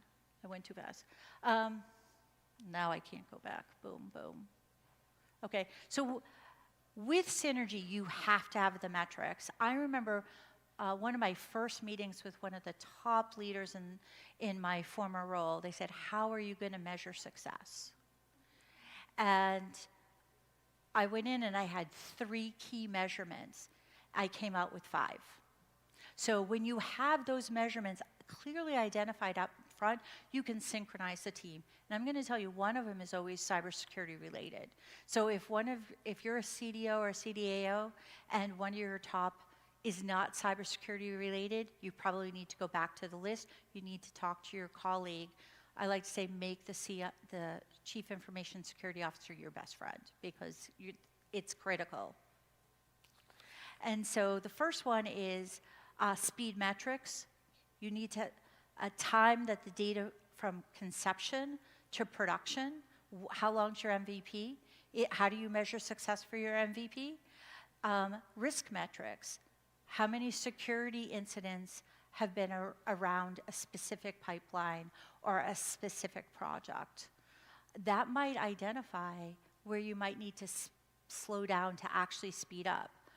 What are your innovation metrics? Your new data and AI initiatives that launch each month, each quarter, each year, and are they making measurable outcomes? If you wait till the end of the year to start measuring, you're not going to take that agile approach, and you're not going to be able to revector as quickly. Remember, new algorithms are coming out all of the time. You have to have a way to bring that new capability at the speed of relevancy to make it happen. And then the last one is collaboration metrics. Those joint security data decisions made versus sequential, that is also something to highlight, because many times this is change management, and change management is hard, which leads us into our next piece, which is how, what are some of the problem sets that I'm going to have? Oh, we talked about, I need to keep going, sorry. Boom, there we go. I did not keep up. I apologize. I'm going backwards. There we go. Boom, boom, boom, boom, boom. I'm not licensed to drive. Now you know why. Okay, boom, boom. So, one more, right? One more. So we talked about our metrics. Boom. So where do I start? And during my leadership journey, I met this one individual, Nick Sinai. He was the deputy CTO at the federal CIO in my first detail to the White House. And he co-authored a book called Hack Your Bureaucracy. And so some of the pieces that you see up here, I borrowed from his book. And the first one was starting small, picking one high-value, low-risk pilot project, and prove the model works before you try to do everything. The second piece was to communicate value, show how collaboration accelerates rather than hinder it, and use metrics, measure the results. And I would also say that you have to communicate both internally and externally your successes. You have to invest in the right tools. Modern data governance and security platforms are designed for integration, and to leverage the tools that exist are really important. I always check when I have a team member that tells me that they need to customize an existing tool. I ask, did you pick the right tool? Because there are some amazing commercial products that have capability. It is very rare that they have to be customized. And that customization cost over the life cycle of a project can be quite large. So it's really about making a smart, targeted investment in the right capabilities, but also tracking it so when a new capability comes along, if you need to pivot to that next capability, you have to be ready for it. And then the last one that I can't emphasize enough is the executive sponsorship piece. You have to make sure that the top leaders in your organization or your board understand why the integration matters. Because if they want that integration to happen and they communicate it successfully, then it will happen. It can happen when it can come from top up and grassroots level. So it's really, and remember, not every CDO or CDAO works for the CIO. And so knowing and embracing the fact that there's going to be the potential for multiple digital voices in the decision-making process can only help. So we talked about that. I'm keep going backwards. I apologize. It's the wrong button. So I want to ask you, when I go to leadership, they always ask, what is the value? So if you're a CDO or CDAO, they're always asking, why do I need this CDO? Why am I working this? And it's really about making sure that you demonstrate this great capability for them. And so when you work together, you can innovate in short periods of time and communicate that forward. So we really stand at, I think, at an inflection point where if you're using a siloed approach where security is on one side and data and AI are on a different side of the room, then it's not just you're inefficient, your competitor is more optimized than you. Every day that you have separated silos, your competitors are picking that, or building synergy, and every AI model that's launched without security with baked-in design is a vulnerability that your adversary could exploit. Every security policy created without understanding the data flows creates more blind spots, and that's going to cost not just additional dollars, but it's going to cost you time, critical capability, and potentially strategic advantage. So a true digital C-suite approach where you have your security, data, and AI leaders working together doesn't just reduce risk, it accelerates innovation. They can move faster because they're more secure throughout the life cycle of the project or product.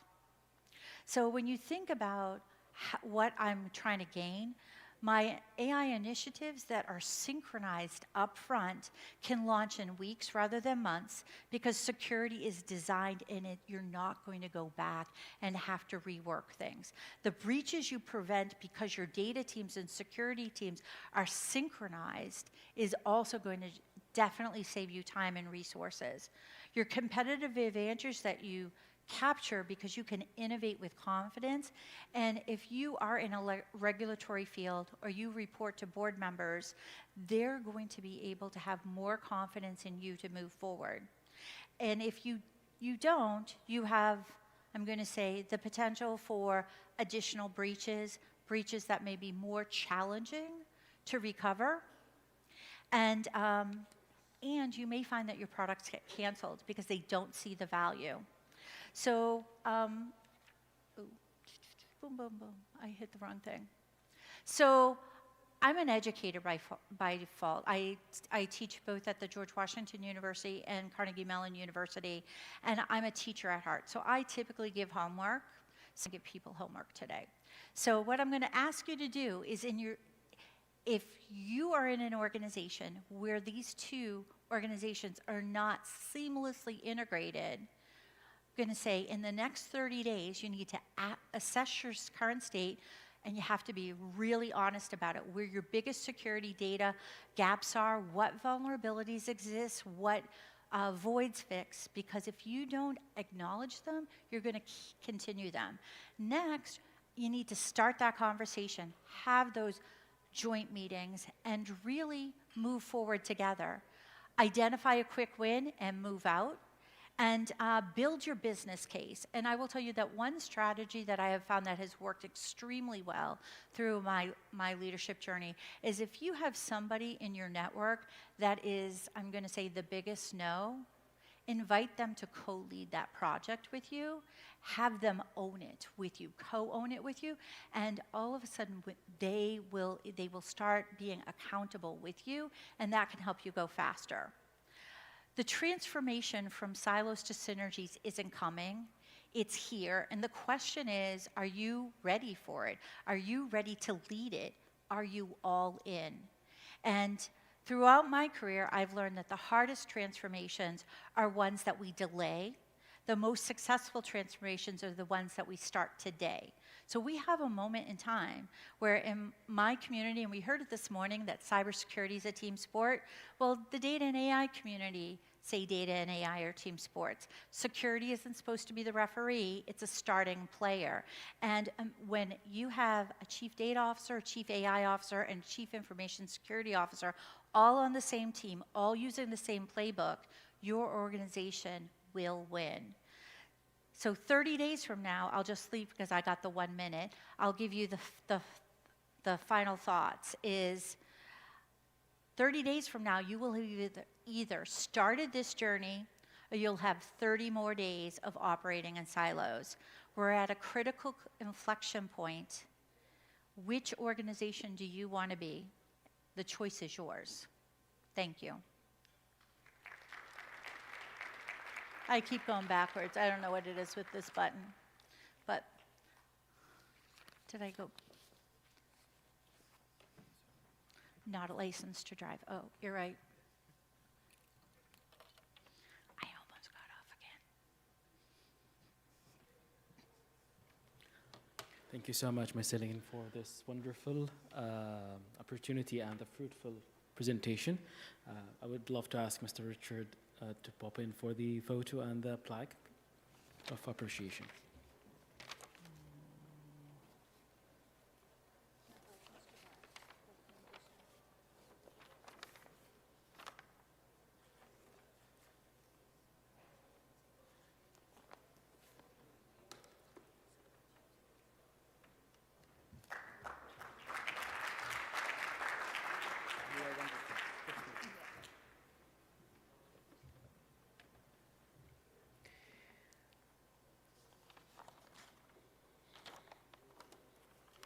As we're approaching to the closing keynote, the title would be a very interesting one, actually.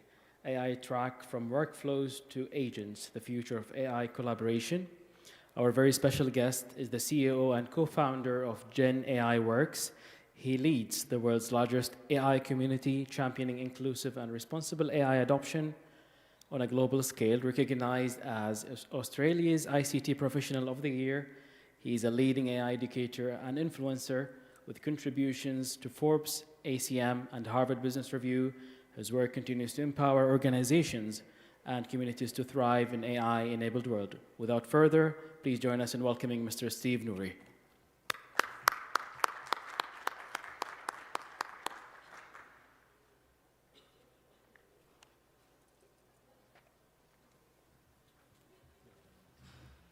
All right.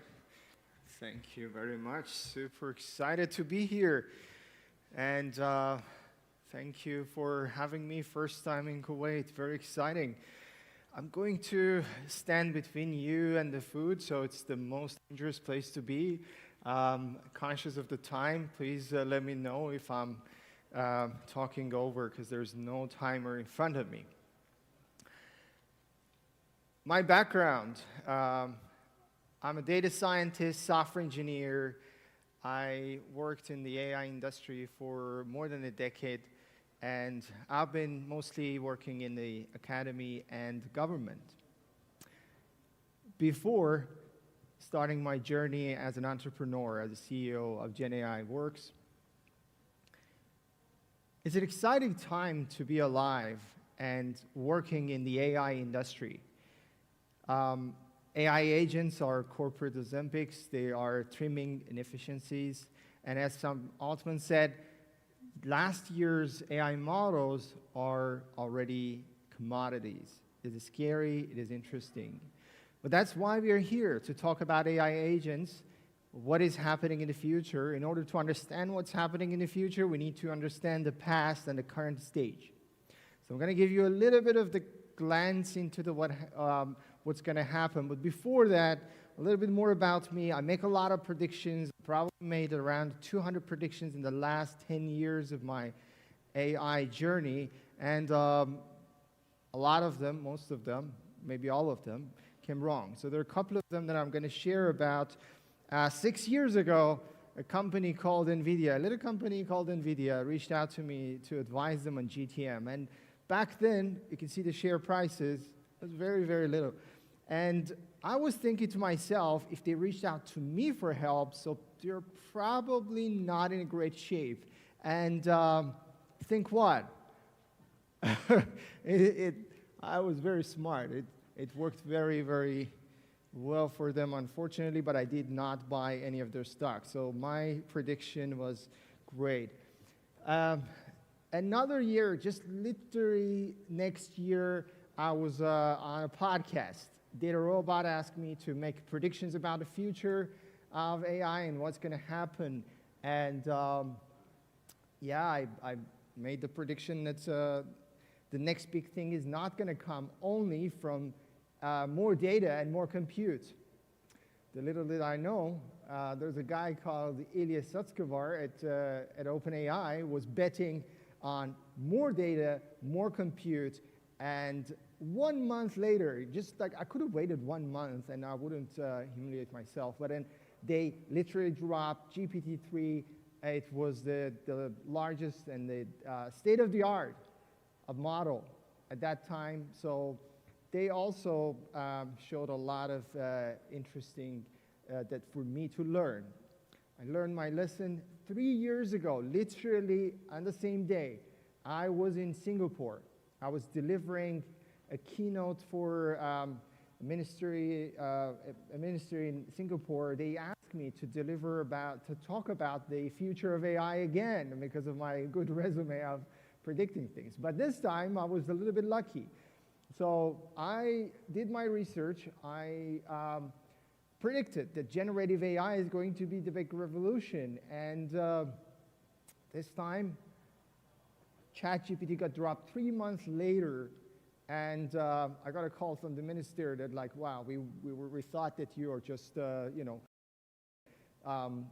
overhyping because you're into it and you're maybe biased or whatever, but thanks God that it came to the reality. And as I was lucky, I put all of my effort, I bet my work and sort of company on this. So I started a company, Gen AI Works. We are now the largest AI community in the world, but I'm going to talk about a company a little bit later. I'm going to focus right now on the journey of AI agents and AI in general. So, I love memes. If you are into memes like me, you probably have seen this many times, but we're going to look at what was the expectation in 2024. Essentially, we're all talking about things are inflated, there are bubbles, overhyped, and we haven't seen a lot of innovations happening. ChatGPT 4 came and nothing was interesting afterwards. We were all kind of in a sort of relaxed mode that, all right, probably they're plateaued and not much happening. At the same time, OpenAI and the rest of the companies, all in the same groups, they were making relationships and payments to each other. As you know, recently, OpenAI paid Oracle for compute. Oracle paid NVIDIA for the GPUs, and and NVIDIA invested in OpenAI. So it was a sort of a cycle, and they were all in it. They were all making money. So they were telling us that the costs are high, we are dominating it, and we have a moat. And also the closed models and the sort of frontier models are going to be the dominant. They're going to be, for always, they're going to be in forefront of it because it just is so difficult for the others to come in and bite into their food. But the reality was a little bit different. At the same time, we saw the Sputnik moment from China. They dropped this great model, open model, which is DeepSeek. Everybody have heard about it, I assume. Yes. So it just got us stunned. We were just thinking, what is happening here? That they shredded the cost to 10% of a similar model that OpenAI trained. So the stock market just all freaked out that they are investing into something that might not bring the return, and they might have been blindsided by some of these technology leaders. At the same time, agents started to becoming more useful. In 2024, we were all thinking about agents are hyped. We are still talking about it, hearing about it, but we are seeing some of the companies, especially lower risk industries and verticals, are actually using agents and they are being incorporated. Some of them are a little bit more complex, like they have more workflows. Some of them are more automated. And this is the exciting part that is happening in 2025. Some of the signals that shows what's going to come next is essentially through looking at the models. These breakthrough models that were announced recently, the reasoning ones, especially. Just think about it. Like when we had these models like ChatGPT 3 and 3.5, it would just give you one response in one go, and it was very fast, very exciting. But then when it hallucinates and it makes it wrong, it will go all the way and give it to you, very excited, and there's no way to understand what happened when it went wrong. So the reasoning models were just a huge breakthrough to understand exactly, trace it back, at least get a better understanding of what might have been wrong. And it is going to be very helpful with the agentic world, because essentially when you are running these agents, doing automated stuff, you want to also be able to trace back to some of the issues. AlphaFold is another model that is actually doing things, doing exciting stuff, more in science, predicting how these protein folds are. And it was generated by DeepMind from Google. So Demis Hassabis, the CEO, received the Nobel Prize in chemistry. That was very interesting as well. And he's a computer scientist. It's showing that computer science is actually eating the rest of the science. I mean, it's going to help them to get better, deliver better results faster, more accurate, and more breakthroughs. So that was an interesting recognition of a computer scientist. And the adoption of AI, specifically, it surged. There was a plateau of 50%. Now we've seen, like, after ChatGPT dropped, it went through 70, 80%. All the corporates are thinking about how they can leverage these LLMs and AI better. I was in Europe, in one of these Scandinavian countries, and I was in a panel discussion.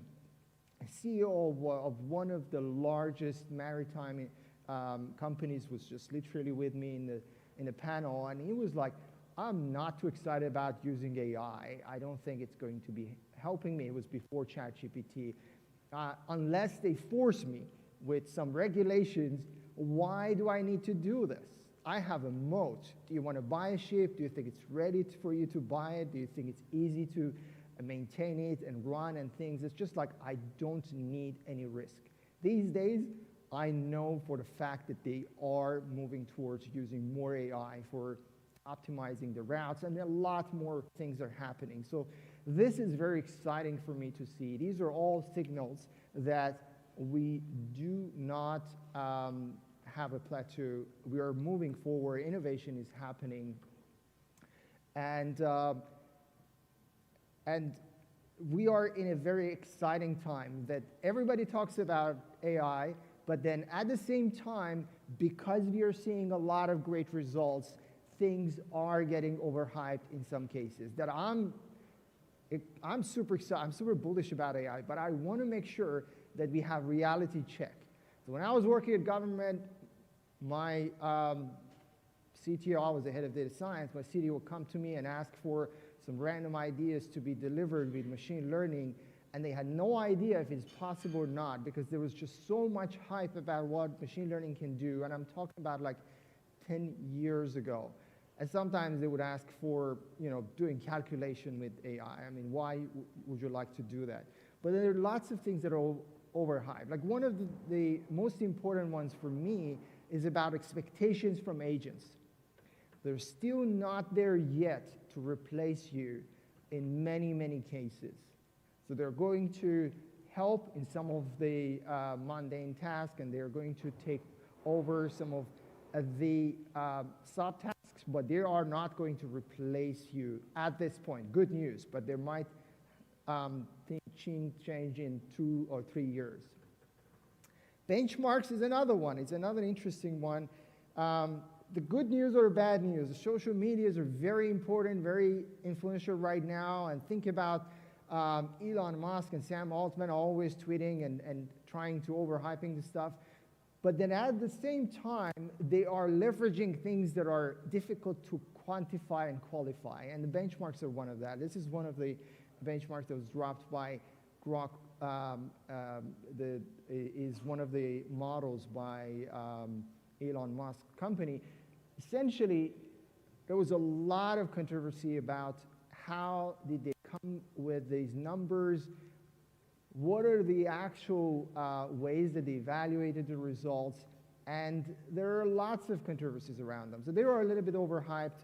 We're still excited. We're leveraging these benchmarks, but just think about it. There's like always, every month, there's one company that would deliver a new model that's like 1% better than the other one, and you wouldn't feel any difference.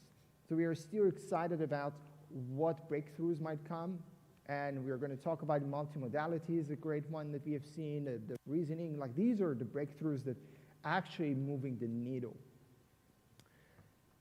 AGI, we talked about it a lot. 3 years ago, I delivered a talk at DeepMind. It was an internal event, and I was there, and they were talking about AGI back then. It was one of their mandates to make sure that they are moving towards AGI, although they don't make that much of noise like OpenAI.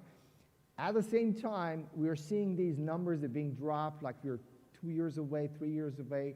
But I think the reality seems to be a lot more further. Like, based on the way that you sort of define AGI, it's just like it might be 10 to 20 years away. And that is still okay. It does not mean that AI is not helpful. It doesn't mean agents are not going to help you. I'm going to talk about it a lot. And the first mover advantage is something that we had it in the .com era, and Amazon AWS came out as a first mover in the cloud platform, and they just dominated the market, and still other companies are spending billions of dollars to get a little bit of more of the market share. In the AI era, it's much more faster for incumbents to copy the others, and it's essentially important for the companies to leverage AI and leverage the whole ecosystem to move fast and deliver and execute. Execution is number one. First mover advantage is not as interesting.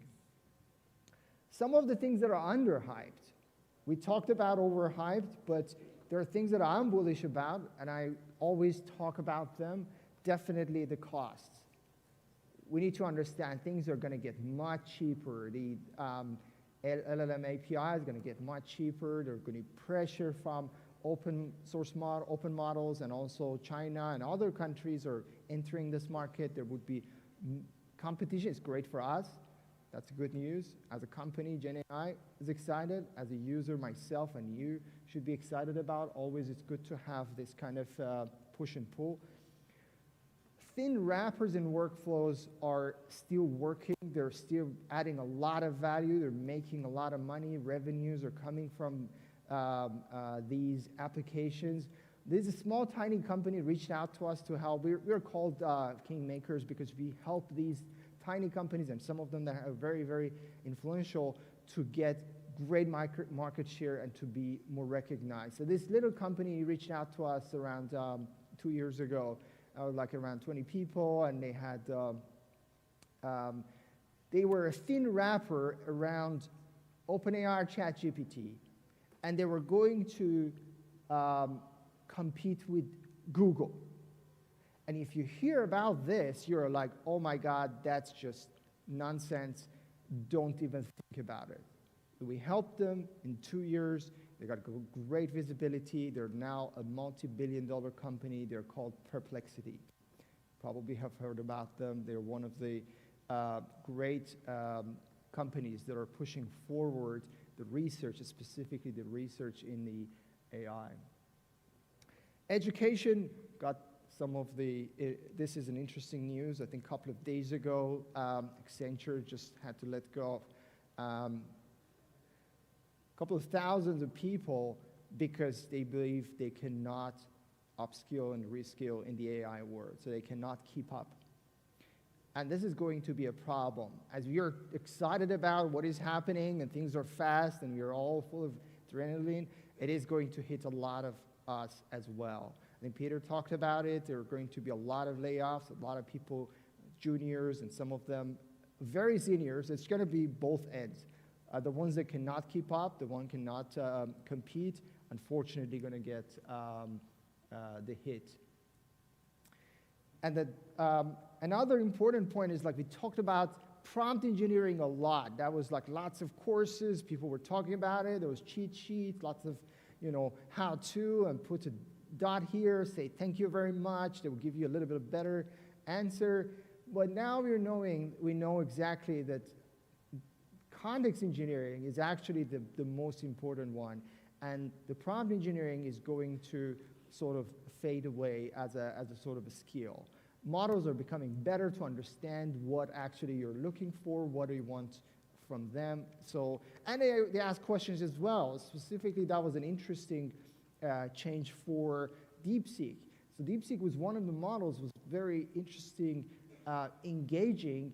If they don't have enough information from you, they would actually do it, and they would ask you about the sort of how you want your results. So in order for these companies to survive and actually get a better market share, they will have to understand how to build a moat. This was in the internet era or pre-AI era. It was about market size, TAM, SAM, SOM, and that kind of conversation. We would put in your pitch deck, and the investors would get super excited about it.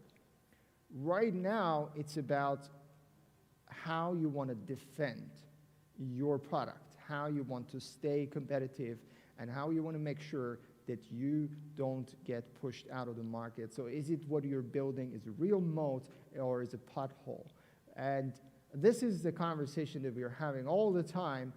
A lot of times in the conferences, the investors and founders will come to me and are like, is this good enough as a moat so we can survive, or we should be worried about it? I'm going to talk about a couple of moats that I feel in the AI world are going to be interesting. If you're an investor or founder, or you're thinking about collaborating or buying a product, these are some of the pointers that will help you to make the decision. Everything is about speed. As I said, first mover's advantage was the previous AI era, now the speed of execution. The company called Jarvis was the first mover in a code generation. They were doing a great job. But then Cursor came much later, but they executed well. They were so fast. Almost every day, they were shipping code. And that's crazy. If you're a code developer, or you understand about the sort of the concept, my team ships every week, and they're still feeling so much stretched. They need to learn from these guys. They were crazy, executing, understanding their market, and being fast. And they had no technology to themselves. They were a wrapper. They were just doing a lot of context engineering. They were doing a lot of little bits and pieces together, which is actually about the process power. So the reality is, still, there are lots of components that need to put together for an app to be successful and valuable and competitive. So this is a chart that would show actually you have lots of pieces that are very important that will come together. Gen AI can play a really good role. Drafting summaries, analytics AI, it still works. Rule-based still works very well in many different situations. Don't rule it out. Rule-based is still very helpful. As I said, the CTO was asking me about the calculation using AI. I'm like, why the hell you want to do that? Just build your algorithm or whatever rule-based system you want and do the precise, accurate calculation instead of using a sledgehammer to break it. A company that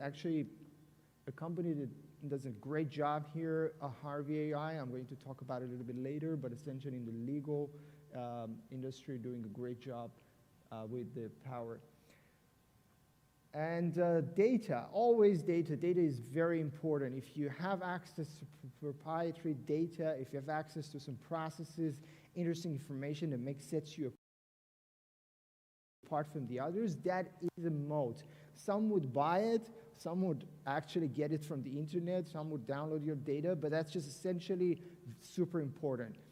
Even Anthropic tried to get away with it, but unfortunately they got the ticket for $1.5 billion, which they don't mind to pay because essentially it's very important to their business. So that can be a moat. The access, the partnership. So a lot of companies, like as I said, Perplexity came to us. We became their moat. We gave them the understanding, the GTM strategy, and the distribution to get more visibility. There's something interesting in the AI world. With more automation, more agents, we're going to need less people. So think about it. All the companies' SaaS model are working based on the seats. They're selling you the seats. So you're a company of 100 people, you pay for 100 seats. But then as they are trying to automate things, they're going to eat their own pie, their own revenue. So this is very, very hurtful and difficult. That's why you still have a moat if you are entering into this with a new strategy, how to build them based on maybe the deliverables. This is the moats that we are using, the network effect. So we have around 13 million members around the world. So we understand their data, we understand how they interact with the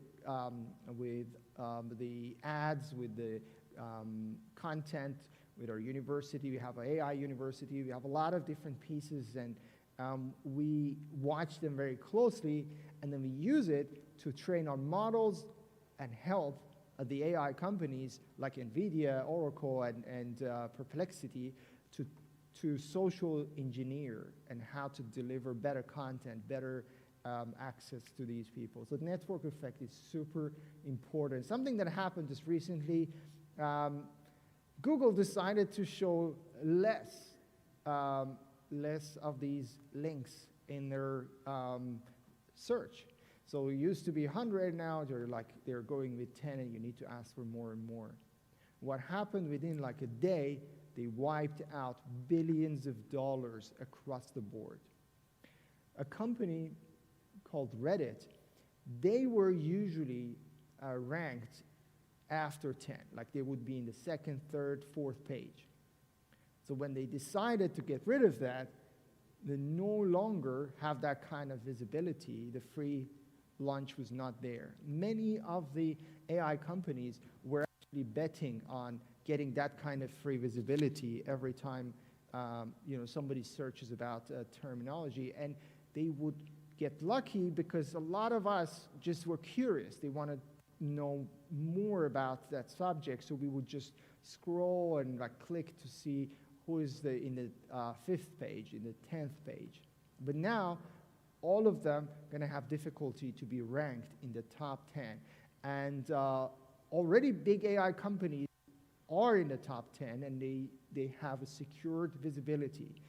That's good for us. As a GTM agent platform, we are helping them to go through that. So that's another good news for a company like us, because now we are more valuable, now we are more powerful using our network effect. But essentially, the distribution is a very important factor.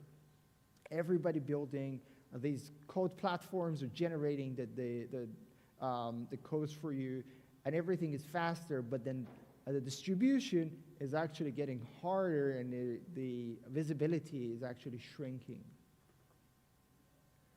This is something that is important not only for companies, but also for countries. A lot of times when I go to different countries, delivering these talks, sitting in panel discussions.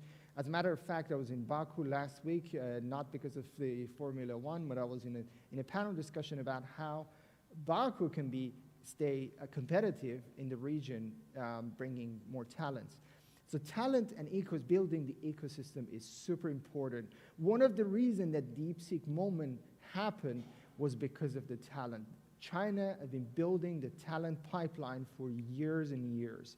They integrated their scientists in all the top tech companies in Silicon Valley, and also they were publishing a lot of great high quality researches in the journals. So you can see that's why Mark Zuckerberg just is shopping around and throwing billions of dollars to bring the right talent to build the ecosystem. And it's not just about the research scientists or ML engineers, they're building the whole talent ecosystem. So it's very important to think about it as a holistic approach rather than just one-off.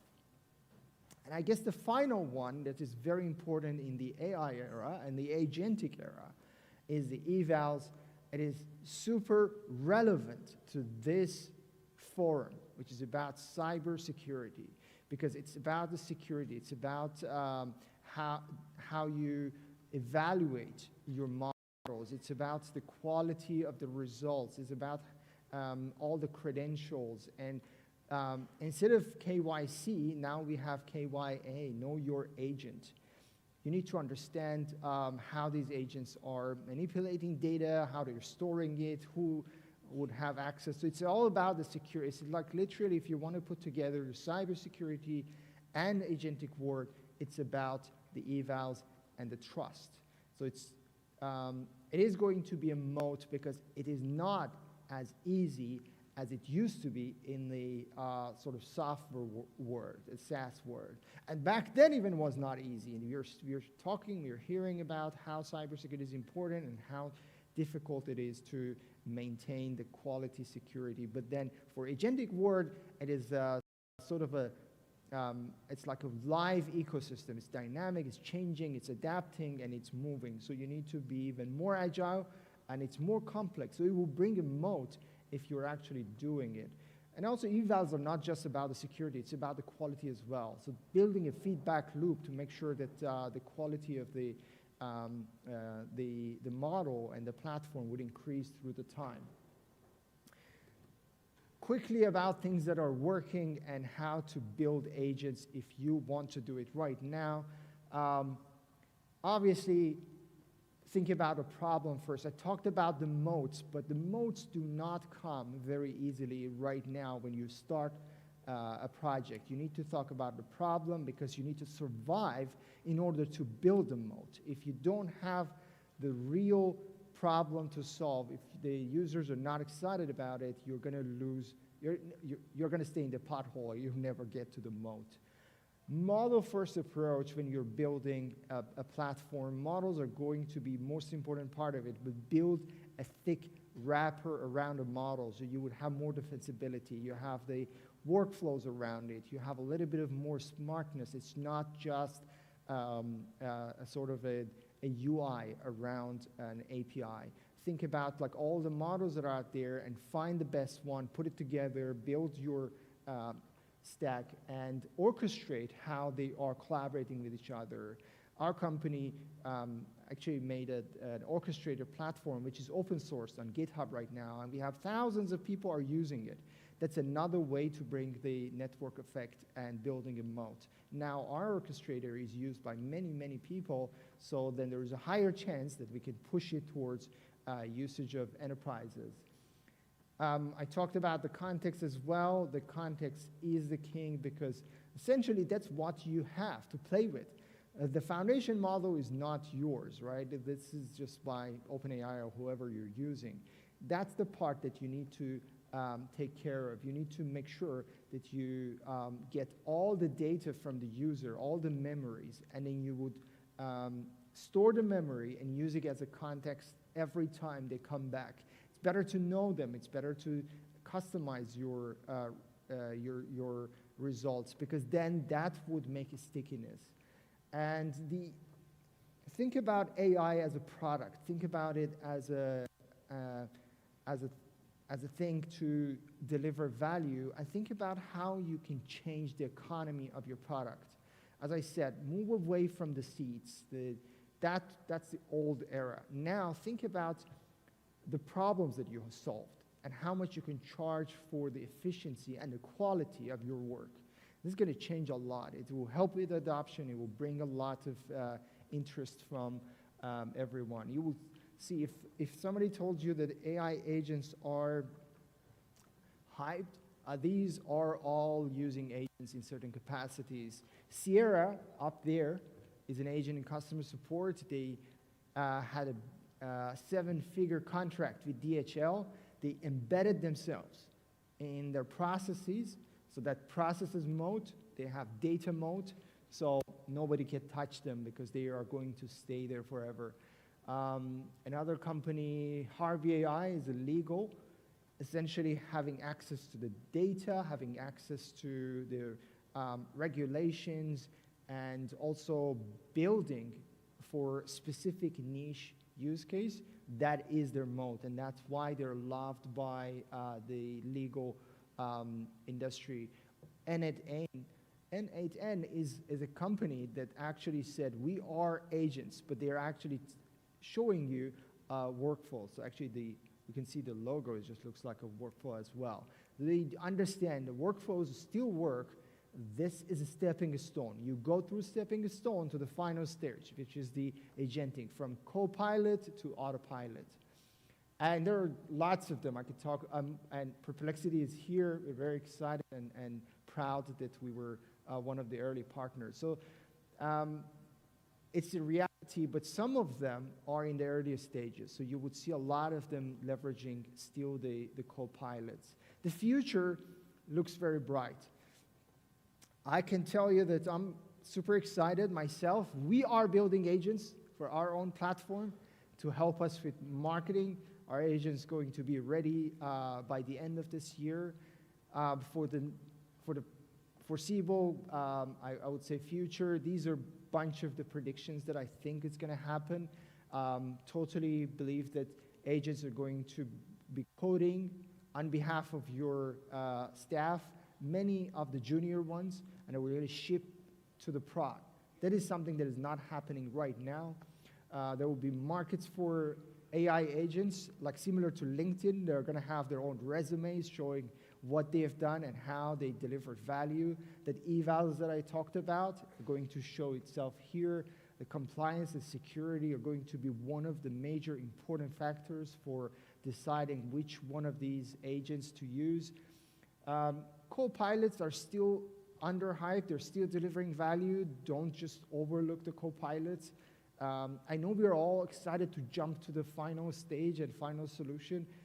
Sometimes that's not the best answer, and the leapfrog effect is going to happen for the companies that were not very tech heavy. Like, as I said, the maritime sector, they don't have that kind of legacy systems and the complexity to try to integrate with everything. So it's going to be much easier for them to move towards AI world and AI agentic world. If you're a leader, don't wait for the AGI, 80–90%, it's fine.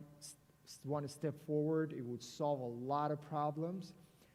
If you're an investor, bet on data and distribution. These are going to be the real moats and the real valuable defensible thing for all the companies, and that's where we are actually betting. So GenAI Works is actually working with, betting on all three of them. And if you are an entrepreneur, execution is definitely what you're looking at. Just being quick, delivering this to the market, and getting the feedback, and trying to build on top of it, solving the problems. Thank you very much. We are looking forward to collaborate and hear from you. Reach out.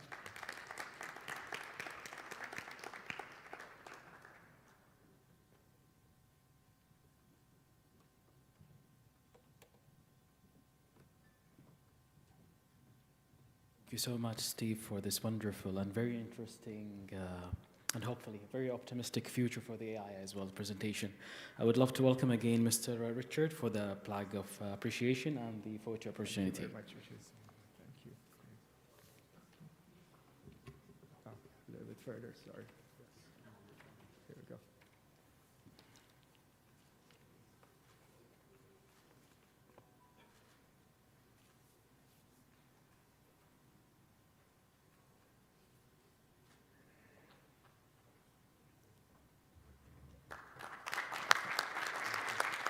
Thank you. Thank you. Thank you very much. Cheers.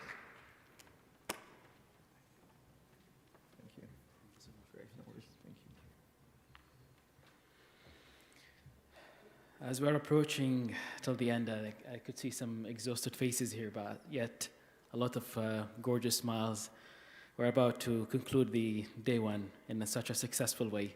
So we extend our heartfelt thanks to our distinguished speakers whom flew from all over the world, panelists and participants for joining us today, and our valued partners, sponsors, and collaborators for their vital support in making day one a very successful one.